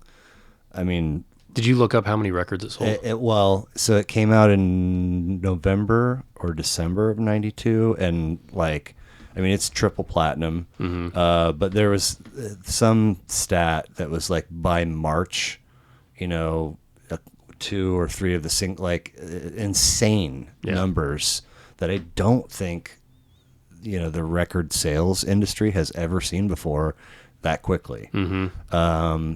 And so anyway, it's like, okay, we've covered a lot. It's a solid, thought-provoking, entertaining record, and we're gonna wrap it up with this kind of album-ending tribute-y feel. Yeah. And then, bitches ain't shit. But hoes and tricks. And it's like, whoa, holy shit! I thought we were done. Like, what the fuck? And it's so aggressive. Yeah, like, and it just slaps you. Yeah. The Roach is like, it's almost like if this record's a movie, like the credits are rolling, we're all like, all right, fucking, that was cool, let's go. It's that clip that they embed in the credits, right? Yeah, and it's, I mean, and maybe the fattest bass line on the record. I mean, it's just that. Yeah, it's deep. That hit hard in my truck. Yeah, I bet. I mean, there's so many in trying to like take on or take in information about a person and also about a record, and be broad sweeping, not too detailed. You start seeing numerals, mm-hmm. And sometimes there's a dollar sign in front of them, and you get an idea. He's generated a lot of income. Mm-hmm. He's also had he's had to, so he signed a prenup for his second marriage that was almost overlooked in court, but eventually held up, but not before he was ordered to pay a 9-figure settlement before 12 months had expired from the time. And it was just like, I started to go, okay, so 6 is like 100,000, and my brain was like, nope, we're not doing math right now. I was like, 100+ million, 9 figures, like it's 0, 0, 0. I mean, that's Tiger Wood-esque when he had to pay off his ex. Dude, it's money you and I'll never see. I won't see the crusts of that sandwich. You know what I'm saying? Unless you get your thing off the ground and give your least favorite former employee a call. So easy, Dubin. Oh shit, man. Haven't heard that name in a minute. I want to talk a minute to go back, and I hate to, but I love to, because we talked about on this album how he introduced Corrupt and all those guys, but then fast forward past 01 mm-hmm. to stay relevant. Yeah. Because he had brought M in. Yeah. Right? But then he had to stay relevant, and he discovered The Game, who brought the G Unit, who then brought Kendrick Lamar. Like, think about the relevancy that he continues to have. Yeah. And then he evolved, after all of that, he evolved it into headphones, because what's every musician use? Nice headphones, right? What's growing now? What we're doing here, podcast. Right? Well, it's... And so then you get the beats and all. I mean, what's so incredible. Crazy is that, and again, just the vaguest look. So quote me on none of this, but it feels like there was a handful of years where Detox is going to be his final record, and then it just kind of flittered, and then so now but there's still something in the works, but it's got a different name, and then some years go by on that, and then he in 2015 I think it's called Compton, but I think it's a collection. Okay. And so I saw something that said, there's some absurd number of either tracks or samples or verses that he's created. He's written them. He's recorded them. They exist in the vault, Right. but they're not out there. Same with what's been said about Tupac and Michael Jackson. Sure, and sure. the Beatles. Well, but he's still alive. So, Tupac, yeah. No, but when 2001 came, you know, what's that? You know, and he has that line in there. Give me one more platinum track, and then fuck rap, you can have it back. Yeah. And, you know, what you think? Sold all my guns, and just speaking out on probably a lot of hate coming his way because he, you know, he was expressing some frustrations. There was a 9-year window between the Chronic and 2001, and then, you know, then you get a 14-year gap for him to put out a compilation, and then really nothing since. However, if you're looking for the needle that is, you know, new Dre material to be released into the music world, I mean, it's an actual haystack of everything else that he's been doing. I mean, producing, like, you know, at least a dozen, if not dozens, of people's record. I mean, I looked at, you know, at one point it was the same math kind of thing. It's like he produced this person's record and then did this track with Mary J. and listing all these people, and I'm going, the math, the time doesn't add up. There's not enough time in between the year that you just mentioned and the year, like, so to me, that must mean that there's a waiting list of motherfuckers who want him to produce their shit. Yeah. He's got a backlog, right? I mean, what we talked about earlier, like when you want downtime from your podcast, you have to have some in the bank. Yeah, right? Exactly. Same type thing. Yep. And why all these, you know, top musicians have it. And, you know, who was it that bought the Michael Jackson catalog, and Prince had a catalog that sold, and you know, all of these people are, and Michael bought the Beatles catalog back in the day, right? Yep. And so, you know, you have to have that, but so think about all the talent that you have to have in here in your brain to be able to put that out, not knowing what it's going to be. And you just trust that, hey, I'm going to put the dopest fucking beats out there. Yeah. And these artists, Snoop, Mary J. Blige, whomever, they're going to come they're going to come in and just blow this shit up. Yeah. Well, so, you know, being busy, producing all these people, probably having a backlog on a waiting list. I mean, the Beats thing and all the Apple stuff, and he's not been laying on the couch with the remote too much, I don't think. He's not been selling food for a living. Right. And so, you know, I think that, and I did, you know, come across one thing that was like, I mean, I think he's kind of burned out on doing his own stuff. Yeah. And so, like, this is, you know, it's new energy. He's into it more. There's also a bit in there about wanting to spend time with his family. But I just can't rest easy thinking that he's totally fine, having not put out that third Chronic bomb. Yeah. Well, I mean, but think, you said something interesting just a second ago. You talked about how, you know, he put the Chronic out in 92. Mm-hmm. But think about the time separation from when he first burst on the scene with NWA. That was what, 85, 86, 87, somewhere in there. Mm-hmm. So he had 6, 7, 8 years in between bursting on the scene and producing for those, you know, those records. And he's putting E on there, and he's putting Ice Cube and all those guys. And then he finally does his own. What took so long to get him to do his own first? He's busy doing other people's. I mean, the record that that NWA put out, was it NWA or Easy Solo? Either way, the Easy record Does It came out. Well, Easy Does It, but then there was one that was Eiffel for Zagen. Do you remember that one? It's N-Bombs for Life, spelled backwards. Okay. It was. I remember hearing about that. I want to say it's an Easy record, and I seem to remember the album art being purple, and I liked it. It wasn't up there with Compton or Easy Does It, but anyway, super fascinating dude. Mm-hmm. You know, I've been a time or two in conversations with, close buddies that, one doesn't really have an opinion one way or the other. And then one says that, Cube was the superior, and how could you even suggest otherwise? It's Right. like, I don't know, man. Like I said, both are brilliant in their own ways and dynamic. And we always debated the East Coast, West Coast, because that was big, right, for us growing up in 96 when I moved back to Park Hill. okay. And so, because, again, the diversity piece, so hip-hop was bigger in Park Hill than it was at Blue Valley. Mm-hmm. And Probably still is. guaranteed.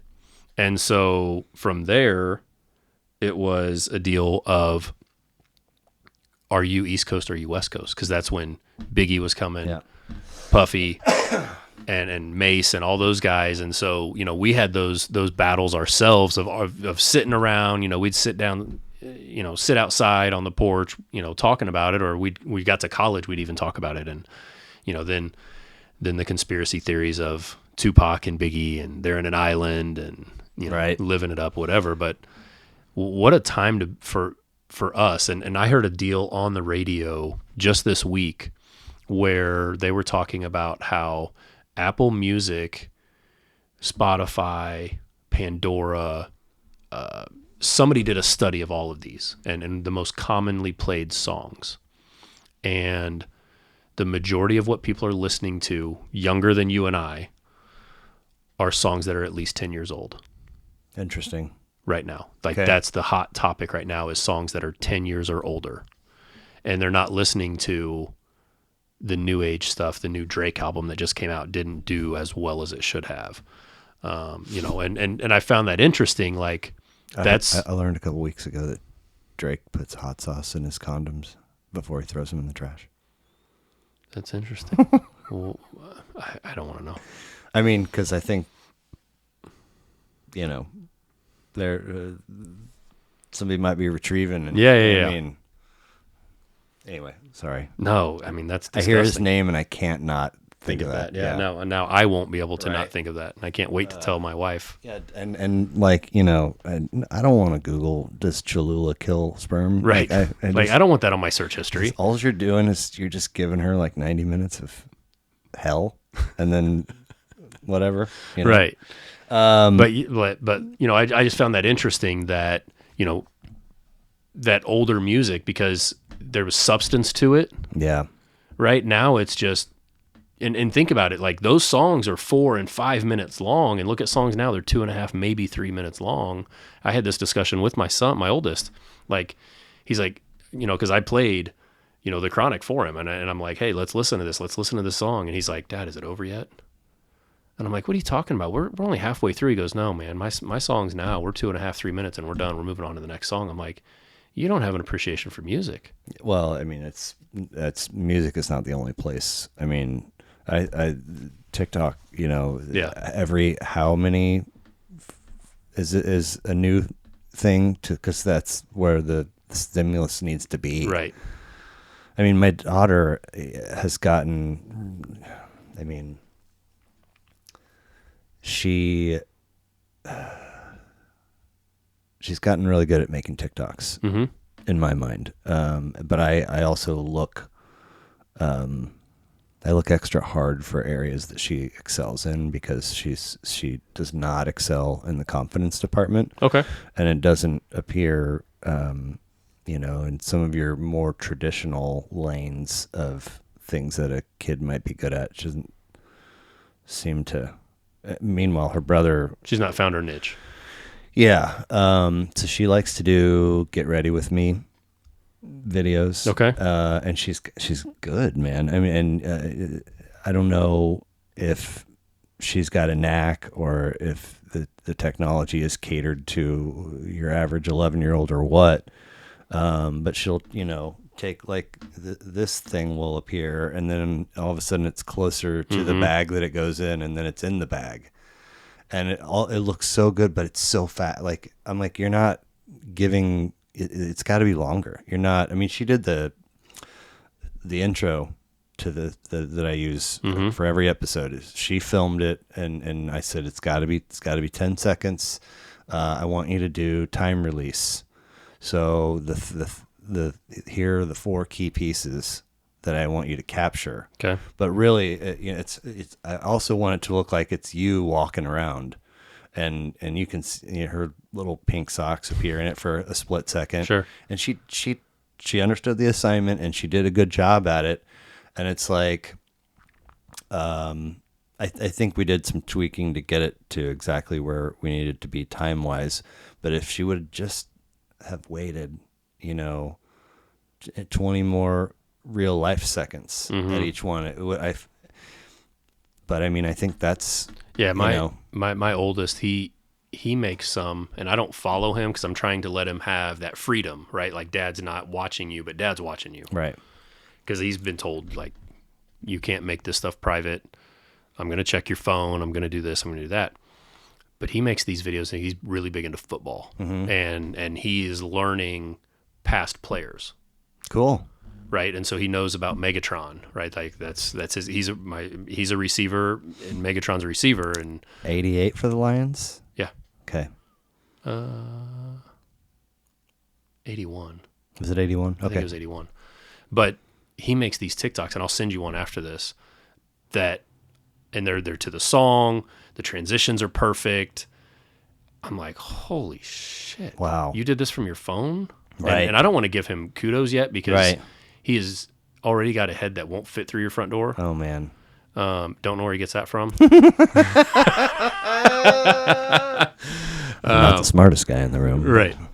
But no, I mean, he does these things, and I'm just like, dude, that's incredible. That's cool. And he gets, what's crazy is he does the hashtags and he does those things, and he gets these, I don't know if they're national, but they've got a lot more followers than you and I, people commenting on his posts or on his TikToks and things like that. And I'm like, dude, wow, that's kick ass. Yeah. And he like, I'll send them to you, and you tell me what you think. I've got like 3 more things from you, but I absolutely got to pee real quick. Yeah. And then we'll get you out of here after those. So, I was, I know we've talked about this before, but I was surprised to catch you one day on the horn doing something handy in your garage. Mm-hmm. Was it drawers? Was it shelves? What was it? Could have been a multitude of things. You've had multiple projects in there. My wife has a degree in Pinterest. Okay. And anything that she finds on there is easy to do. And then did you assemble did you do your whole basement, or did you build a bar? Did a good portion of the basement. Okay. So we bought our house, or built our house 5 years ago this month. Okay. And we had a 3-year plan, and that was to finish the basement ourselves. We had it pre-stubbed for plumbing, for a restroom, and for a bar. Okay. And they still put fucking facts under the caps of those things? Or does it have to be the old glass? It's the glass ones. Okay. And so we had our neighbor. We kind of knew what we wanted to do with the basement, and we had our neighbor who at the time was, they're not our neighbors anymore. He was an architect. So he came over. We drew up the plans. I paid somebody to stud it, drywall it, and paint it. But we laid the flooring, we built the bar, we did the plumbing. My neighbor and I did the electrical. He's an electrician. We did the HVAC, and we built. So our bar is badass. Nice. I think maybe I've seen some pictures. Yeah, I'll definitely show you some. So, like, you walk down the stairs. To the right is storage, and we put a home gym in there. Straight ahead is a bathroom where we put a pocket door, full shower, and so the shower is tiled floor to ceiling. Okay. All the way around. And then we took that and extended it all the way behind the toilet and behind the vanity. Interesting. And did floor to ceiling. It's subway tiles. Mm-hmm. What we did, what I thought was unique, because I've never done it from a plumbing perspective, is she found a old small dresser, and we made it into our sink. Okay. So we had to run the plumbing. I had to cut the drawers, all that stuff, right? Well, we had to get water to this said sink. So what we did when we built it was we ran the water lines. We actually dropped them from the ceiling, or ran them from the ceiling, dropped them down the wall, measured 37 times to the right height, set the vanity in there, set the bowl top sink on it. It's kind of longer. It's a rectangular, about 3 inches tall. And I did the plumbing coming straight out of the faucet and the handles coming straight out of the wall. And so then we had to tile around that. At the bar, we have the back bar takes up 2 walls, corner sink. Then there's a cabinet, slimline cabinet next to it that is for pans because we put an oven in there. Oh, interesting. And so it's for sheet pans, just the way that it worked out from a space perspective. Right. Then next to that, I put a dishwasher because I wanted a dishwasher down there. So I've got a dishwasher down there. I've got a garbage disposal. Nice. Because in talking to people, that was one of the things. They're like, man, I wish we had a garbage disposal.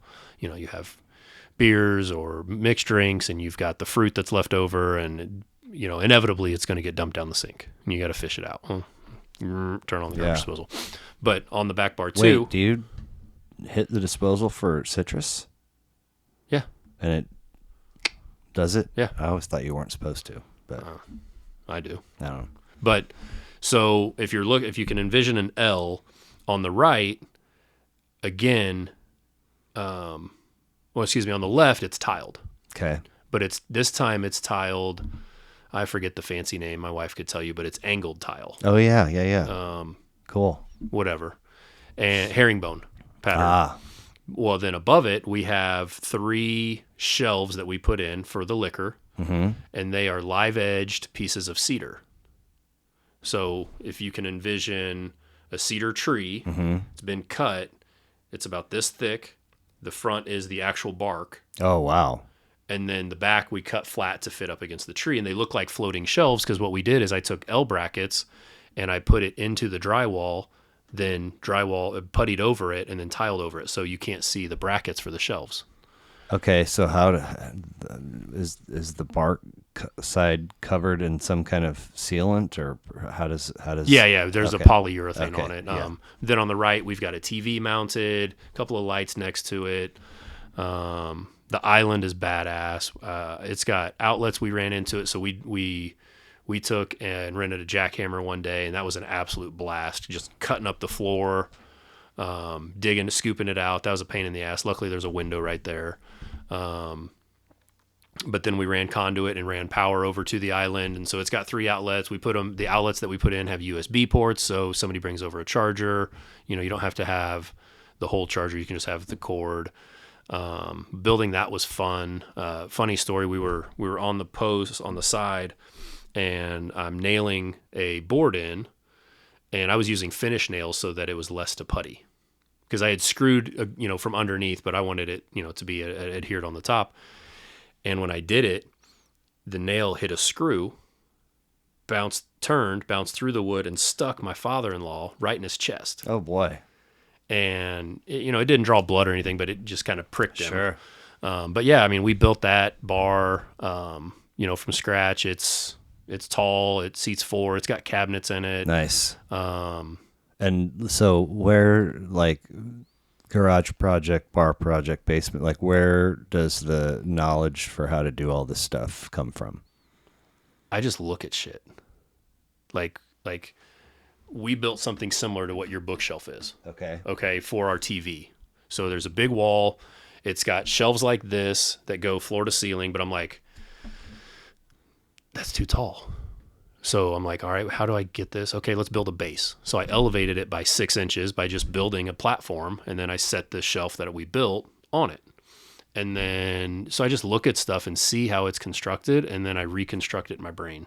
See, I could do that too, but I would have to look at the stuff 457 times and then second guess most of those looks and probably make a lot of mistakes. Yeah. And be frustrated. There's times my father-in-law will help me. My dad will help me. My dad built cars for a living at the Ford plant, and so he's very mechanically inclined. He did a whole lot of things at our houses growing up, remodels and things like that. And honestly, so this is our third house, and our second house was a foreclosure that had been redone. Oh, It was painted. The interior was all painted, new doors, new trim, newer carpet. And we utilized that house and our first house to a certain extent, but we were broke ass people in our first house, brand new baby. yeah. And so we utilized that house to allow me to teach myself how to do stuff, because if we fuck it up, well, you know what? I'll call somebody and they'll come in and fix it. Right. Because we could afford it. Right. You know what I mean? And so, I taught myself to do tile on the floor. Taught myself to do, minor plumbing work Sure. with changing out of, Googling and YouTubing and sometimes, texting people and but not Okay, really. okay. I mean, I have an innate ability to retain information. that's cool. I mean, I've got a monster head. Sure.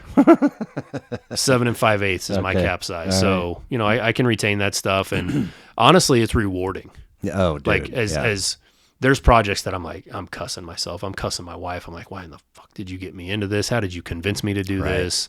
But to her credit, whenever we do something or whenever she wants something done, she's there and she's doing it and she's Cool. helping and she's learning. And, Nice. it's not always smooth Right. because I may know how to do something and she doesn't, and it doesn't work in her brain that way. And so that'll take an hour to argue through it. And, it is what it is. And, Yeah. and we move on. But, for the most, like we did a board and batten board, whatever the hell it's called, in our master bedroom. And so basically you take, and the wall looks like it's wooden. Okay. Okay. And you put, wooden designs through with trim board throughout the wall. And so we Oh, made diamonds on cool. ours. And I mean, it's a 17, 18 foot wide wall.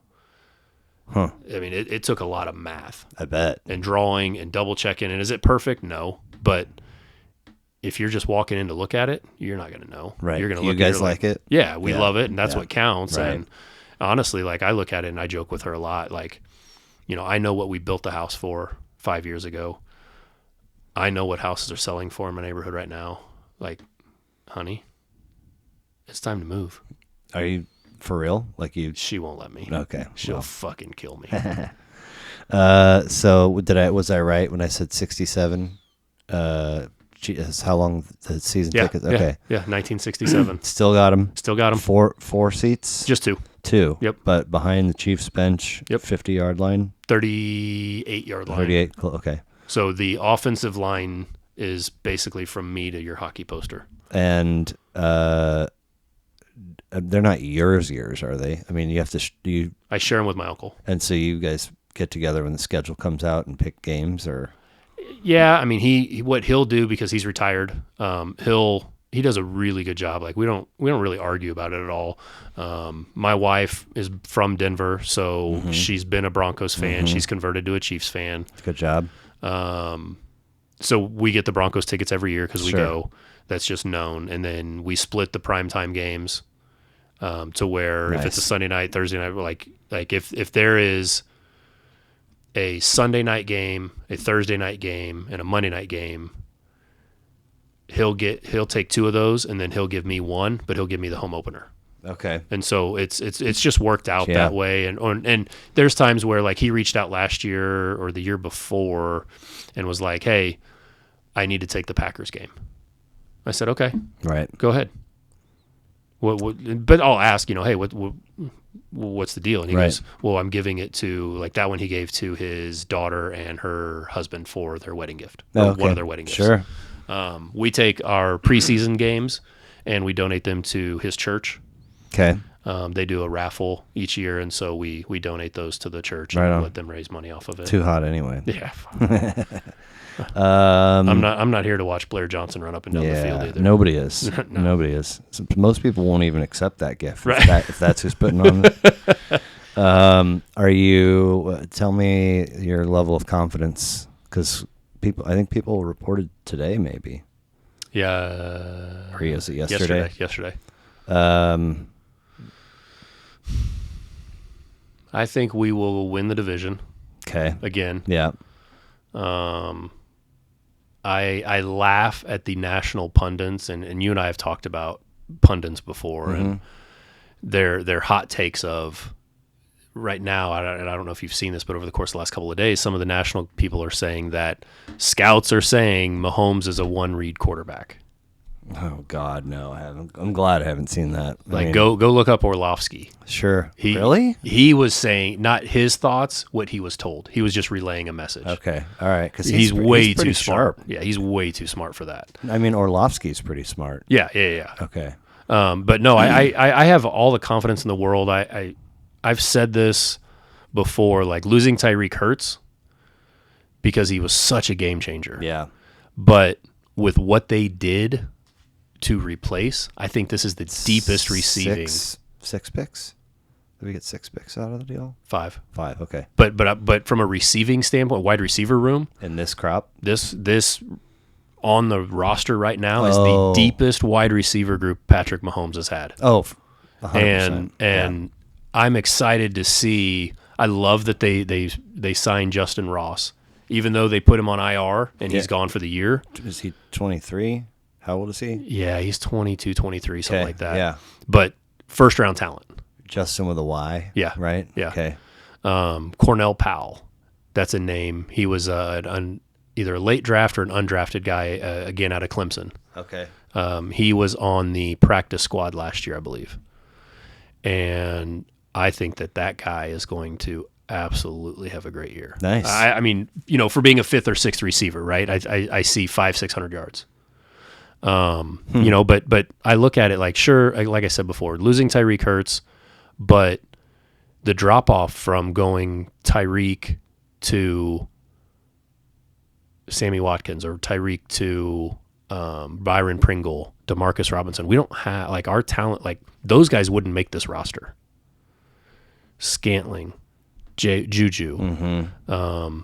I've got, honestly, I think the sleeper in the room is Josh Gordon. Oh, really? Okay. And part of it is because he's just such a physical specimen. Yeah, he is. Where our seats are, being 3 rows back and seeing him, and I shit you not, Blair, like you look and here's everybody, here's him. Yeah. Like he's that much bigger and he's just jacked too, and like what went unnoticed, at least because you can't put it in a box score, is when he was in there last year on the plays, he got 1 catch, 2 catches all year, maybe 5-6 targets all year. Mm-hmm. But if you watched him block on running plays or on other, if the pass went somewhere else, his blocking was amazing. Nice. And so, I'm super, super excited about that. And then the young pieces that we went with on defense. Okay. Getting the safety, Reed. You're talking draft? No, from Houston. Oh, okay. Then we drafted a safety out of Cincinnati. Oh, yeah. Yep. McDuffie, the corner that we drafted in the first round. Leo Chanel, rounding out the linebacker core. That linebacker core of Nick Bolton, Willie Gay, and Leo.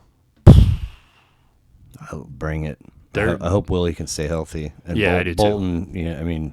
Bolton will elevate and like people are talking about how Orlando Brown and that was a wasted trade, right? Because we gave up a first round pick. What people aren't talking about is we flipped seconds during that trade. Mm-hmm. We turned that second into Nick Bolton. Okay. And a lot of people forget about that. And that's he's wearing the green dot. He's calling the plays on defense this year. And not just because I'm a Missouri fan and he's a Missouri guy, the guy plays. Right. And he had, 111 tackles, I think, and he only played like 55% of the snaps. Right. That's just uncanny. Did you see the meme? So we signed Juju and we signed, who's the other? Scantling. Yeah, but Marquez Valdez-Scantling. And then lose Hill and somebody else with a short name, and it was like the person that sews the names. Oh, yeah. And the other guy that we drafted on defense, the edge rusher, Karlaftis. Okay. That guy's an animal, and like they were. I read some Pro Football Focus evaluations, and they compared Leo Chenal and his measurables, like his 40-yard, his cone, his 3-cone, his L cone, like all these measurables, to Micah Parsons, and he grades out the same. Wow. And if he can turn in, not that he will, because Right. Micah Parsons is a special human Right. on that field, but if he can be 3/4 of what Parsons is, Sure. So win the division. Do we, make it past divisional round? I think we make it back to the AFC title game. Okay. Getting the 1 seed's going to be tough. I mean, our division obviously stepped up with the Raiders getting Devontae. And then they added a couple of pieces on defense as well. Mm-hmm. The Chargers adding some pieces on defense, Justin Jackson, in particular, and then Herbert another year. So long as their coach quits going for every 4th down and every 2-point conversion. Right. Maybe, hopefully he does for our sake. Right. But and then let's ride. What's that? I don't know what that is. You didn't. That was a promo that the Broncos put out of Russell Wilson. Oh no! And he said, "Broncos country, let's ride." Oh God! Did the TikTok that I put up that got the views is talking about Mr. Unlimited? You've seen that, right? Uh-huh. It's, I think the title game is well within the reach. okay. And honestly, like, the fanboy in me says we're going to make it back to the Super Bowl. We're winning the Super Bowl, right? Whatever. But it's going to be so dependent on, and it's this way every year. And that's why I don't really, like, within my friends, group of friends, we always, are obviously always talking sports and Chiefs and whatever, much like you and I have done for years. And I think it'll be just dependent on how healthy they are at that point. That's way too far away I know to try to predict. But I think they have enough depth where they can do it. It feels like the stage is set for a lot of pundits, a lot of talking heads to come January or February, wherever the Chiefs fall off, assuming they don't win the championship. A lot of people to go, told you so. Yeah. For whatever, losing Tyreek, that Mahomes wasn't all, whatever it is they want to say, whatever reason they want to attach, but they're going to, they're going to be there loud with their told you so's. And okay, like, I couldn't care less. Yeah. I mean, so I think also adding Nagy back to the coaching staff, I think is huge. Yep, I like it. He had a really good, from things that I've read. Obviously, I don't have any insight. Right. But just from the things that I've read, he had a really good relationship with Mahomes. And, with whatever transpired in that Bengals game between Mahomes and Bieniemy and Reed, I don't know if that necessarily transpires with having Nagy in the room. Did you see Boricter's tweets about all that? No, he's an interesting follow on Twitter, but he might have even put up a video. But anyway, when all that stuff came up, he's like, because there was that big story that came out, and it was like, I'm missing. I'll read it, and then I did, but I missed the part where. Why did we call this a story? Right. This isn't really. This is all speculation. It's all like, there's not. It doesn't really appear to be a ton of respect for the craft of journalism in the way that it was not only written but then put out there. It just feels like like whatever. Felt sloppy. Yeah. So I'm pretty sure it was Boricter. I feel like he had a thread maybe, or it was like 6 or 7 tweets, or perhaps a video.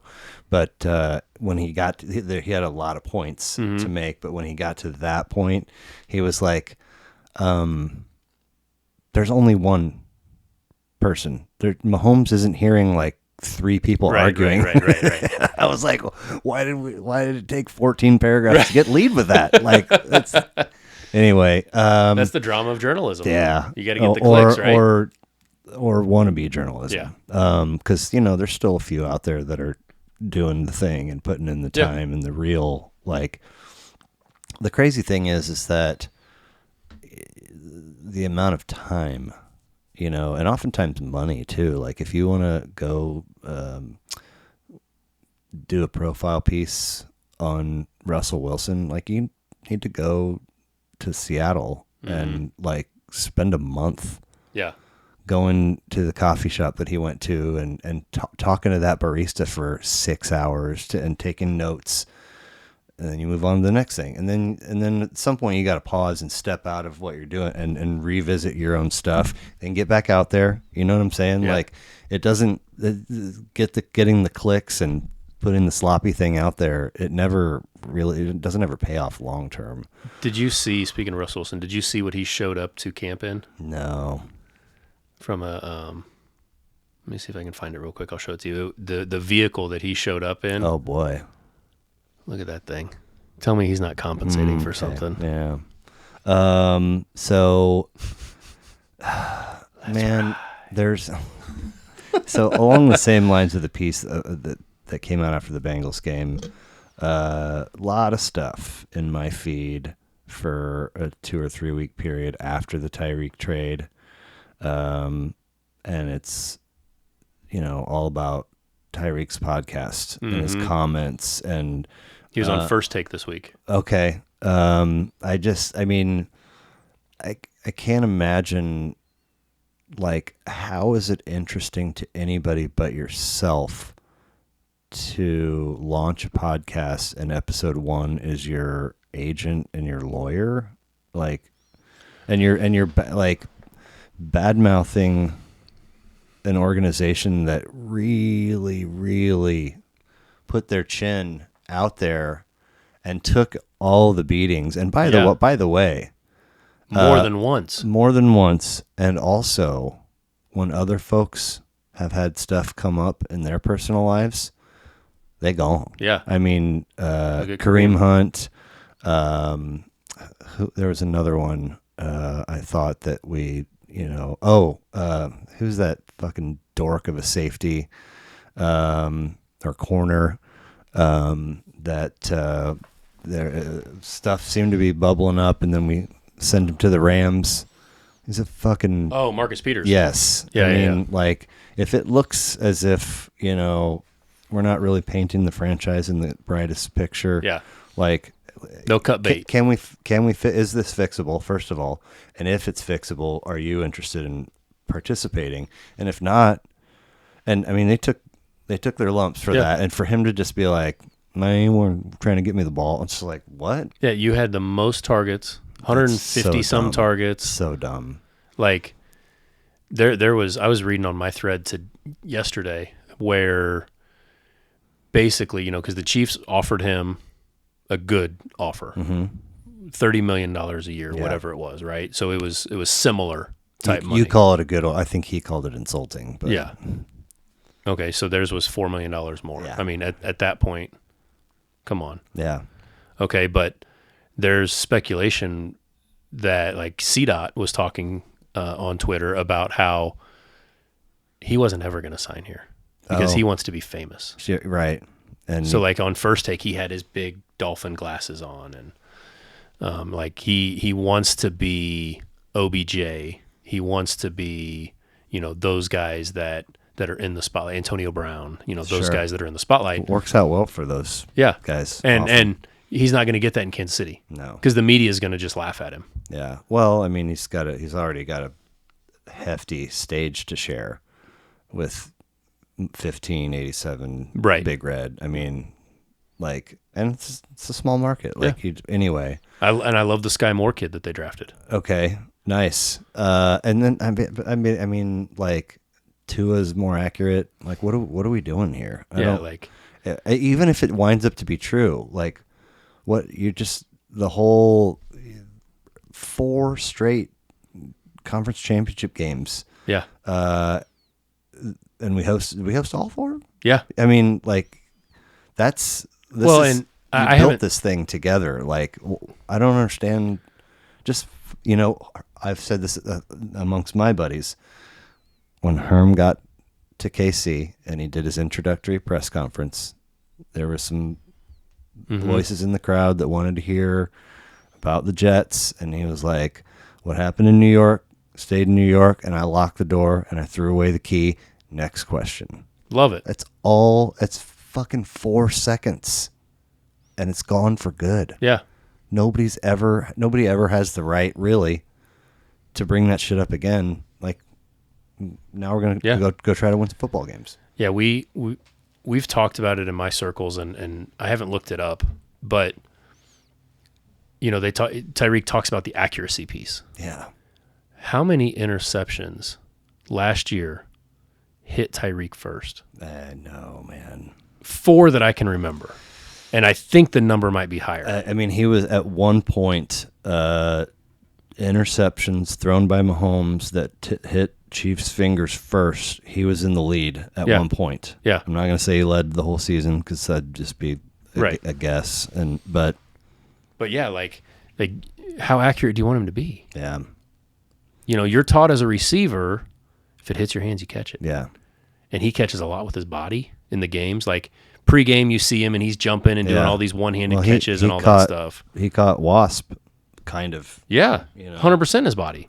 And he does a lot of that. And it's terrible form in the game. And how many, I mean, like, you know, leap into the thing and run the camera and go over here and steal the pom-poms. Mahomes we've seen Mahomes more than once with a very gentle little, all right, let's come on back. Like, keep it moving. We need you, you know, like. Let's go look and see what we can get better at. Yeah, and he's just, you know. He's the meme, flash his peace sign and do his backflip and get his tips whatever, man. Okay. Beyond kids, wife, the home, have you found a true source of joy for Jason Fetters in your life? Besides those things? Yes. I have.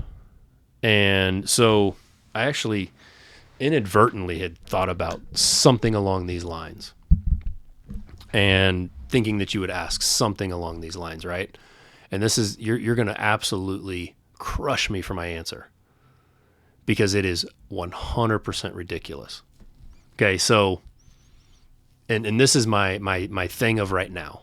Like my normal joy is if I want to get away, I go out on my back porch, grab a beer, go out in the driveway, sit on, you know, I've got a chair, a beanbag type chair, sit there, have a beer. Like that's my getaway. I'll let the kids do whatever. You know, my youngest will come play in the sprinklers or whatever. But lately, so I've been in a leadership type position in my career for over 20 years. Mm-hmm. Okay.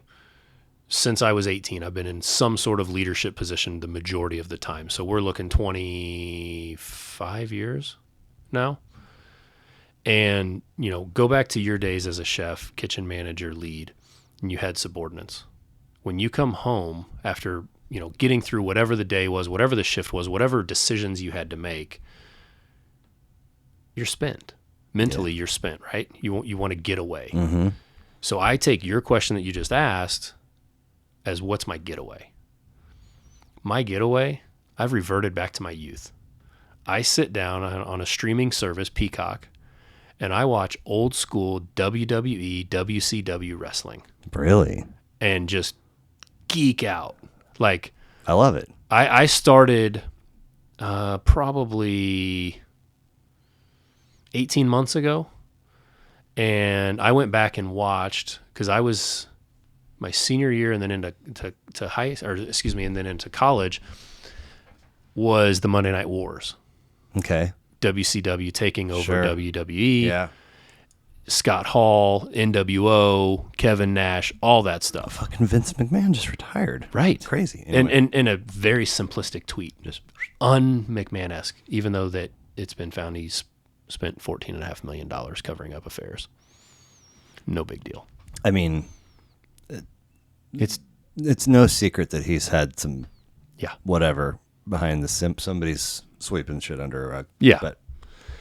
But I will come home, you know, make dinner, do all these things, and then I'll watch an episode of, you know, the best of Monday Night Nitro. Or I actually I went and found what day Scott Hall invaded, quote unquote, WCW. as his invasion. And I started like 2 weeks before that, like 2 episodes before that, and I started watching to kind of get reacclimated with who the wrestlers were, what their themes were of the time, who their rivalries were and things like that. And I just sit there because it's mindless to me. But it makes me think and reminisce about a time when life was so much more simple. Sure. I'd worried about where my next beer was, next floozy was, right? Whatever. Why would I crush you for that? Because it's dorkish, and I don't see you as somebody that would like or even have ever known or watched wrestling. I just don't see that. Oh yeah. Really? Oh yeah. I mean, I had a buddy right up the street. His mom, she got if it was a Tyson fight, SummerSlam, WrestleMania, like he had all SummerSlam's this weekend. He had all he had all the pay-per-view stuff. But going to Pittsburgh State and having some shit go down there, and then moving, and kind of sort of being off the grid a couple times, living in my vehicle, like a lot of stuff fell off then. Sure. Like baseball was my life for so many years, and the strike shortened. I was like, I don't have any more fucks to give. I think I got a story about that, and I'll tell you that you'll appreciate. Watching television in general, just a lot of things, being somewhat in the know of what's current and cool music wise. The only reason why and wrestling fell off before those things, but really it was just, the same reason a lot of things went away. Scouts, sure, like work, partying, girls. Yep. All of a sudden just came in, and I used to, before 6 months ago, I was watching 4-5 podcast episodes a week. Sometimes, and like I was kind of current with Rogan, and those are 3-hour chunks. And if I got to pick and choose now, and it's like I'll have it play in the shower or while I'm getting dinner ready or whatever, or folding laundry. But this is just come in and Pac-Man. Yep. But so and I had a guy on here who's for a long time had a good reputation of making really good playlists and sending them out, and he had an interesting collection of records that he chose. So I just suspected that he was like, a big show guy, like, has seen all there's so many shows I haven't never watched. Breaking Bad, okay, The Sopranos, The Office. But a lot of them. Yeah. And he goes, well, I'm a wrestling guy. And I was like, okay. And he goes, and like, I watch 3 nights a week. Oh, wow. I'm not that bad. And my fiance, only watches 2. And the reason she misses the other one is because she's bowling. And I was like, fucking A, man. And he, I don't know, like, what WWF was it for me. Like, I was back Junkyard Dog and Jimmy Snuka. Yep. Don the Rock, the first Rock, Morocco. All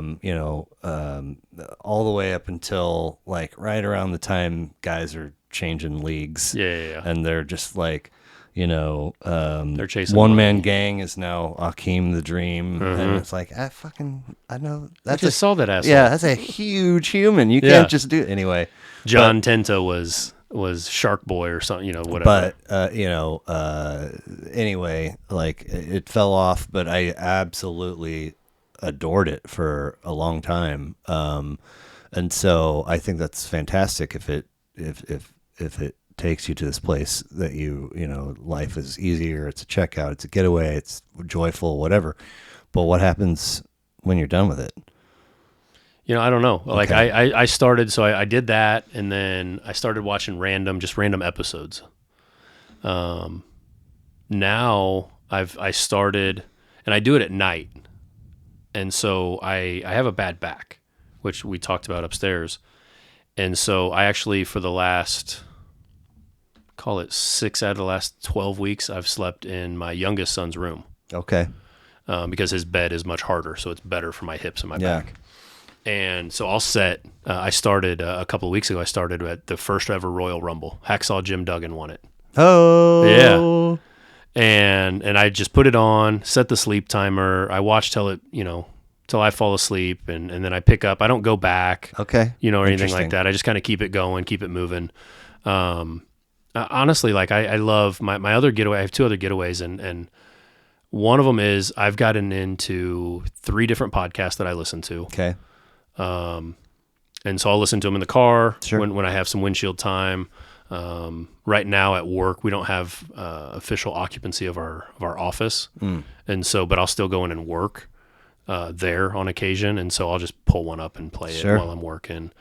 So those are things that are, and they're not ones that are going to challenge your thought process to make Right. you think, right? There's some comedy in it, but it's also all sports related Okay. because I just love sports. I can't remember the terminology, but somebody that's a New Yorker that got on this, the subway both ways every day.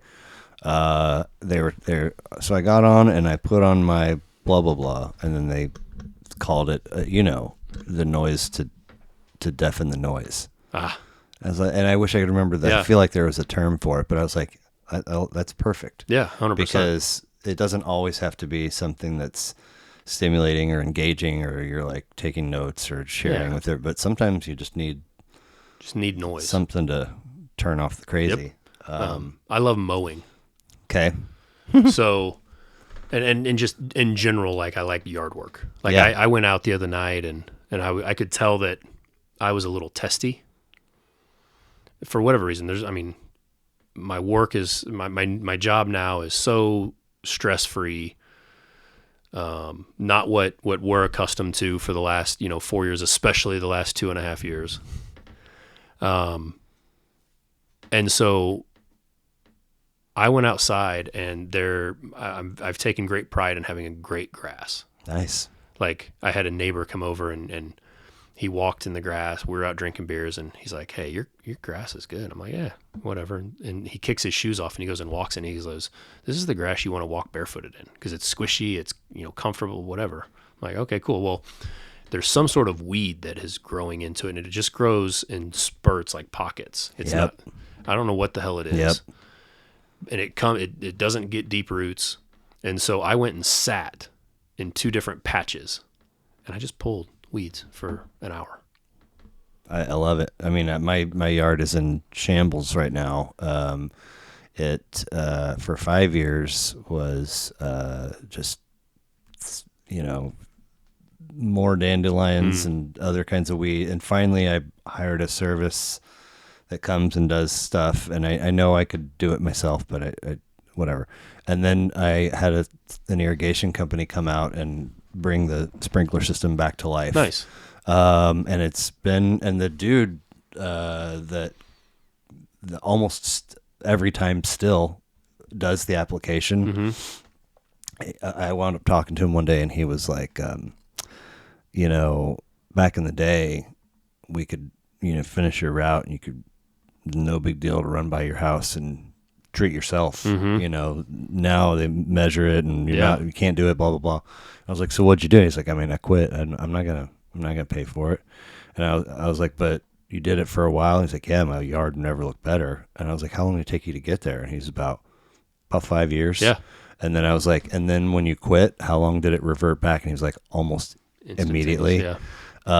So I had somebody, I know it wasn't me, crush one of my sprinkler heads near the entrance of my driveway. Puppy out of town. So like right now, I literally have dug holes and sprouts of weeds, and just I did have the company come out to replace the head, and so I'm back watering again. But it was just coming from the gut up, because I got it. You had it. Like I mow every week and weed eat every other week, watering, and everything was looking pretty nice. Never going to be coffee table level, but made me happy. Yeah. And I love after the shower. Because if I do trimming and if I do it all, it's about 3 hours and then to come out and just look. Yeah. Definitely gives me, especially with a cold one, definitely gives me joy. And it was just building and building and building. And I finally, this is how dumb I am sometimes, was just like, you know what? Just throw in the towel on this summer. There's nothing wrong. We'll regroup. Yeah. We'll see you at training camp, River Falls. And, so I can appreciate, like, I would need to be, I think, independently wealthy to tend to all of the. Yeah. So there's so many projects. I just fucking mulched for the first time. Oh yeah. See, I did rock. Okay. Anyway, go ahead. We did rock. Funny story. So we're building this house, and we're building it to be bigger than our last house, and it's over twice the size, maybe 3 times the size of our last house. And we're building it to have another kid. Then fast forward a couple of years, and my wife says, "Give me a kid or give me a dog." And I said, "Okay." And she goes, "I'm really leaning towards the dog." And I said, "Why?" She goes, "Well, Tammy," and this is this median lady that her and her mom see on occasion, said that she sees twins in my future. And I said, "Well, I'll go find a dog. I'm going to get that dog right now." Yeah, like, which one do you want? I don't care, whatever. So that's when we got a dog. But and so now I have this spot on the back of my house where the dog gets chained up that's just trashed. Oh yeah, because of the acidity in her pee. Yep. And we've tried she's an English bulldog. We've tried the rocks that go into the water that help dissipate. She's allergic, so she broke out in hives. She's allergic to everything. But my neighbor at the time, he had always done the grass pad for dummies.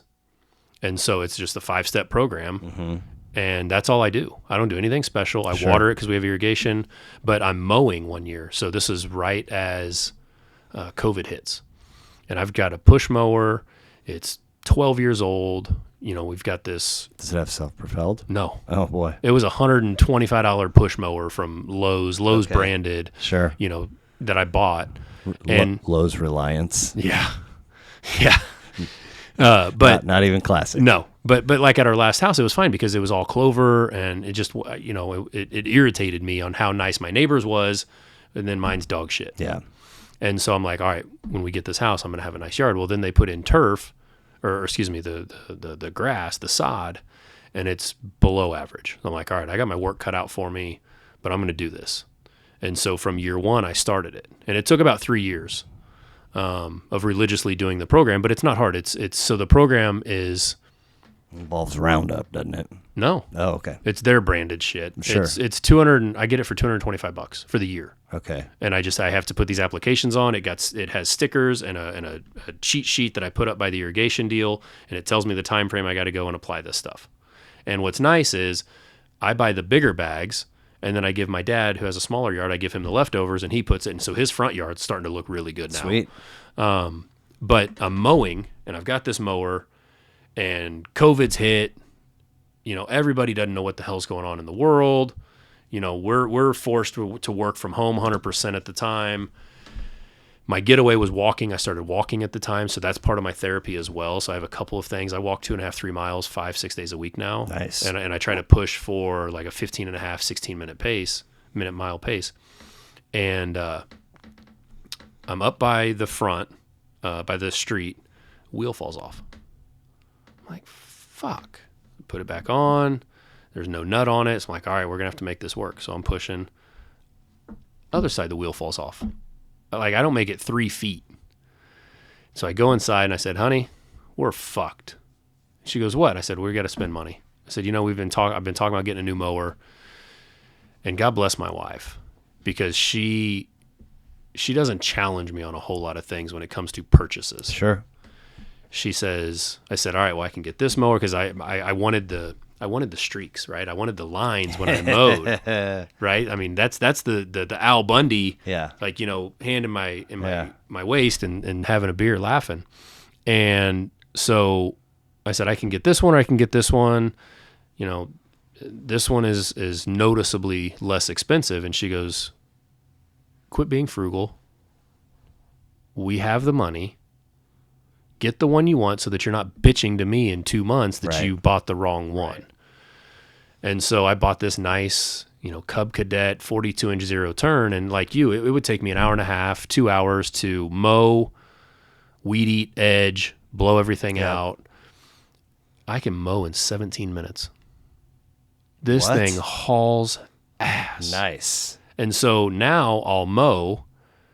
It takes me longer to weed eat than it does to mow. Of course. And so, but I can get everything done still in like 45 minutes. Wow. And so I've gained, that's how I've gained an hour and a half, 2 hours back to my day. Gave yourself a raise. Right. 100%. And time is money. I'm in the shower, getting that nice cold shower afterwards, getting the cold beer, sitting out on the patio, listening to some tunes, looking at my damn yard. I love it. And, my neighbors have envy and, now I'm that yard. So, tomorrow, pick your own reason or circumstance. But several Brinks trucks back up into your house and fill your garage with more money than you and your wife and your kids and their kids and probably even their kids. Has the Mega Millions been pulled? Because that might be there now. Could spend before they die. Yeah. What do you do with yourself? Pay off debt. Pay off mom and dad's debt. Okay. Pay off her mom and dad's debt. Mm-hmm. And then start this business that we've talked about. You're going to work. Yeah. Okay. You're not going to go hire a Sherpa and scale a mountain or fish 7 days a week or travel. We'll travel. Like we love going to the resorts down in Mexico. Sure. Love taking the kids, to the beach and things like that. And we would still do those, but I'm too busy.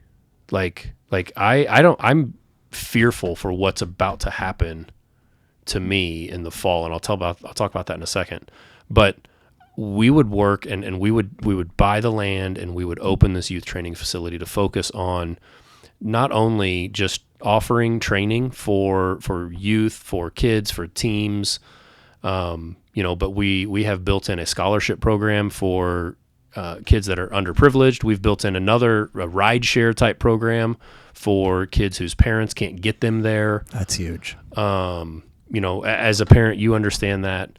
And we were talking about that earlier. Like you got to figure out how to get the kids here, and here. And I have to do that too because I work days. Yeah. My wife works nights. Right. And so, we have to figure that out. And luckily my parents are retired. Her mom's retired. They help when needed, much like tonight. But, we would build this thing and we've built a very solid business plan on this. It's next level. It's incorporating the technologies that the professionals are using. Whoa.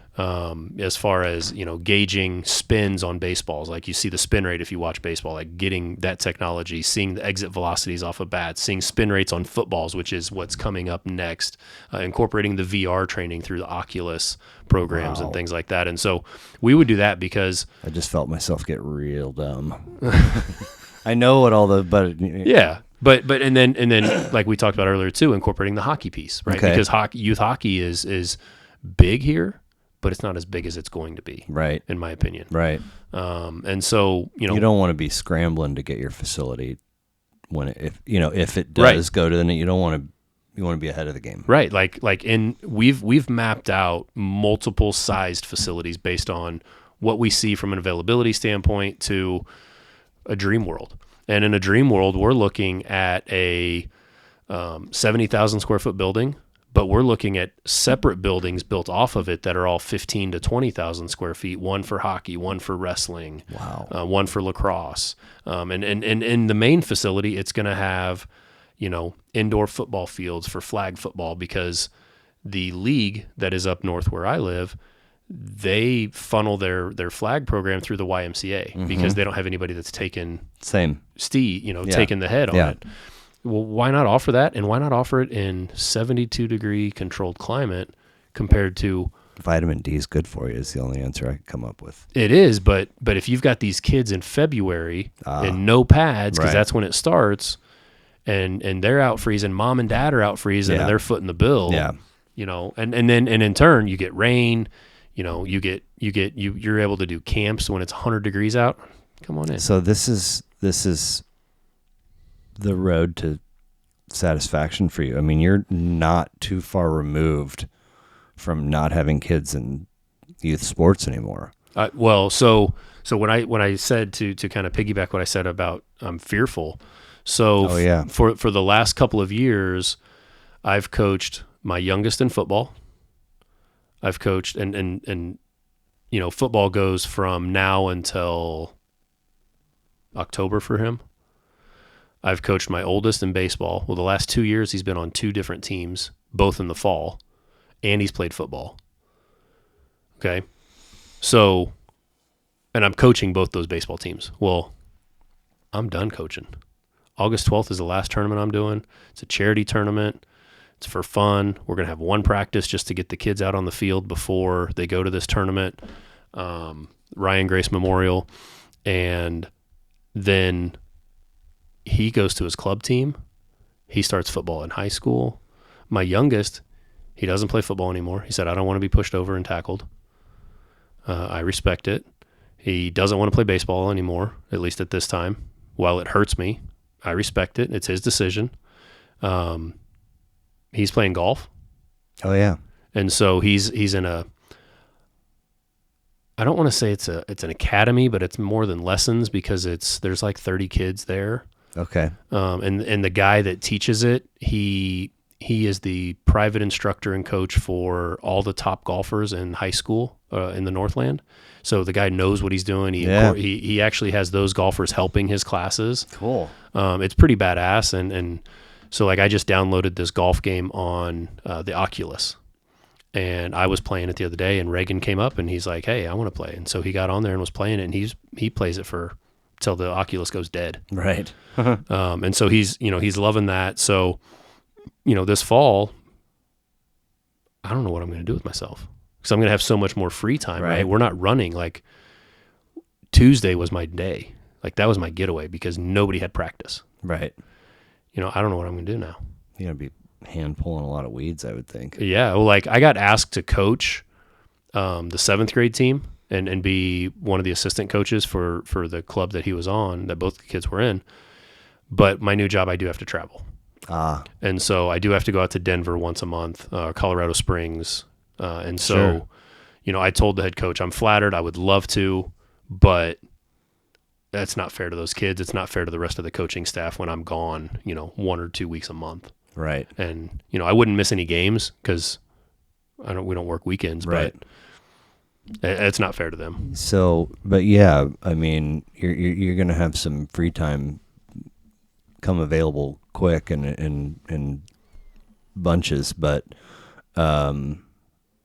so this thing though, beyond your own kids, and mind you, you don't even know what expense means anymore. Like you're not this thing that you want to put together and launch and get running. Like there isn't any stress for it to generate a profit and break even would be nice. But even if it loses money for 15 years, you're not going to notice. Right. I mean, that's it. That's really what you... Yeah, I want it there. And then how we have set it up and my background in, food and operations and restaurants and operations and things like that. How we've built the business model, and this is kind of the fun part to me, is we've built it to franchise it. Okay. And I would like to franchise it and grow it. We've built the package out to where we've saved everything of what is needed, right? And how you do it and projections and budgets and all of those things. And I want to be able to go into meet with those other, those club teams and say, hey, look, I've got this. We did it as a specific name tied to an area code to where the name is transferable to each area that you go to, and all you do is flip out the area codes. Okay. And I've done some research in local areas around here, and none of those are taken as far as websites or domains or anything like that. And so, the 785, the 913, the 316, whatever Springfield is, 480, 417, 417. Yeah. All of those are available too. And so I see the need in youth sports, for proper facilities, because I see these club teams, and we're about to be a part of one where, yes, they do a really good job, a good portion of them, as far as setting up with proper instructors and paid coaches, and the team that he's going to, on their page, they talk about how nearly every one of their players that goes through the high school program plays in college. Wow. And so, I want to build something like that as well, but not for that age, for the lower, to get them ready for that. Cool. And, some of it is a passion just for kids. Yeah. Like after coaching, flag football last year and seeing the joy out of these first and second graders, see the joy that they don't realize how impactful their joy was on me. Cool. And to see, our first play from scrimmage, we did a pitch right, and we pitched it, and our guy caught it, and he's gone. Touchdown. Start of the season. First play, right? Nice. But to see, because it was 5-on-5. Okay. Or no, 8-on-8, 8-on-8. And so to see the other 7 kids trailing him to celebrate with him. Nice. That joy, like it gave me something to where, I don't want to say it's a purpose, but it gave me something to where it's like, you know what? That's fucking badass. I want to experience that. Seen the Bob Menery TikTok where it's a right? I just saw it the other day. Handoff, and they're tiny, they're little. I mean, it's tackle, but they're little. Handoff to this, just an end around run, and he's like, it's a run to the right for little Johnny. And he gets around the line, and he turns the corner. Mm-hmm. He's like, he rounds the corner, and there's some open field. Oh, there's a flag out. And as he's saying, there's a flag out, you see this linebacker coming, and he just fucking smokes him. He's like, he rounds the corner, and a flag is out. Oh, and so is fucking Johnny. Just crushes this kid. I'll send it to you. I love awesome. that guy, dude. He's so great. Yeah, but to see it there and see it in baseball and softball, like I went and watched. A friend of mine was up in town, and his daughter is 11 or 12, and they were playing softball, and we didn't have anything going on that night, and they were close, so I went and watched their softball game, and the passion that these girls were playing with, and the fun that they were having, right? So they all have their walk-up songs, and they have their dances, and that's cool. The other team had this song, and it's playing, and my buddy's team, they're out in the field, and they know the song, and it's got a dance to it. It's got a TikTok dance, and all of a sudden I look out, and every single girl in the field is shaking and doing this number, and I'm laughing my ass. Like, I FaceTimed Carly when that song came up, and my wife, and I let her watch it because I'm like, you would love this so much. And that's like, I went through a phase when I coached my oldest, and that's one of the reasons why I'm not coaching him anymore is he needs more than not what that I can give him, but more than what he wants to take from me, if that makes sense. And it was hindering our relationship. And so, but I can reference back to the joy of just working with him, in the garage, soft toss, working before he played football. So him playing football is a unique story in its own right, because we would just be in the backyard playing catch. And he's like, one day he goes, Dad, teach me all the routes. He goes, I hear this route tree. And he was in going into 7th grade. He goes, teach me whatever this route tree is. So I went and I pulled it up and I drew it out. I'm like, all right, now we're going to run these, and you're going to run 5 of them each time so that you get them down. And so he did it, and he's like, he's not catching. I mean, he couldn't have caught water if he fell out of a boat. Right. And so I'm like, here's how you catch. Turn your hands, this, that, and the other. And then it clicked. So then he says to me, he goes, hey, Dad, I think I want to play football this year. And I'm like, okay, well, let's look up and see. And so I reached out to a friend who's had played on our baseball team, and he was heavily involved in an organization, and he told me about it, and tryouts were in a week. And I'm like, all right, well, you got lucky. Tryouts are in a week. They got pushed back because of COVID. Let's go do it. So we go to it. You can only have 32 on your roster. They had 30 returning 8th graders. He got cut. Oh, shit. Devastated. Oh, man. Didn't stand a chance. Team was phenomenal. But the coach saw enough in him to reach out to another coach and say, hey, do you have any spots? We got a kid. He's a developmental kid. He's athletic. He's fast. But we don't have a spot for that. And so I had to convince Brody. I'm like, hey, you didn't make it. Here's what's going on. They found you a spot, and I don't want to go.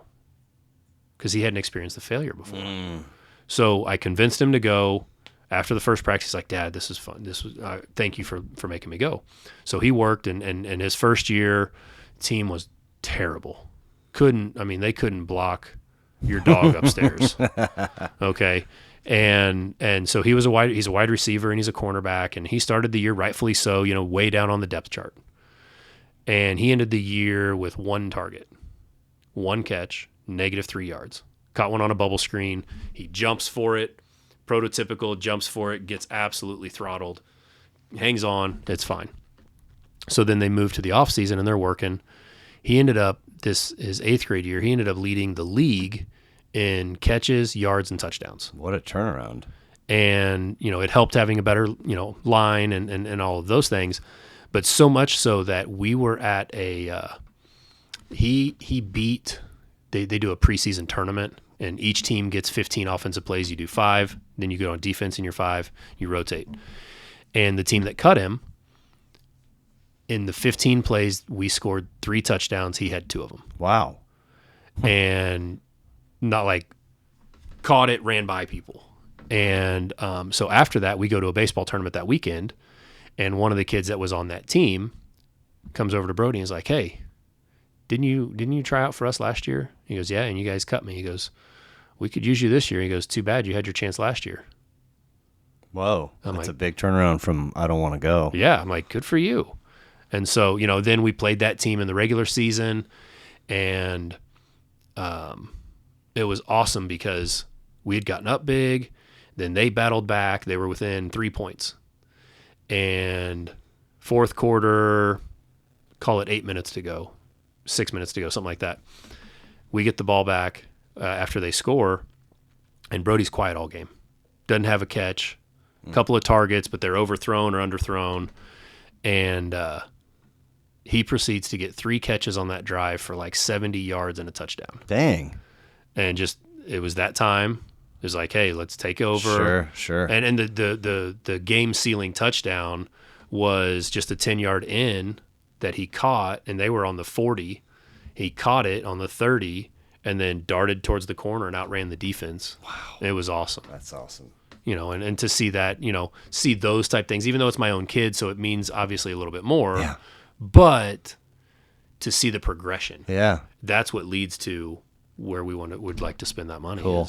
is that. So right on, man. Well, I definitely want you to keep me in the loop when and where appropriate with this project. Yeah. But I know you've got to get your truck 19 miles north of here.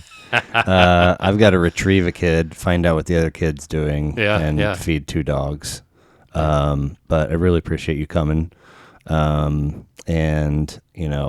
there's probably easily 3 more hours in us about 90s hip hop and rap that we could.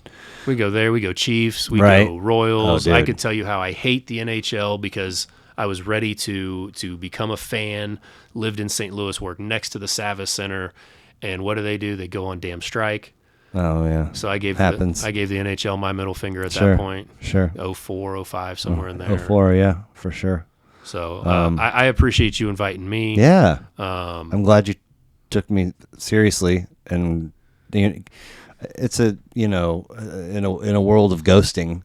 There's a lot of reasons out there why you could disengage or just be like, man, I'm super busy, or plenty of people are straight up, I don't want to do that at all. So like, oh, all right, shit, my bad.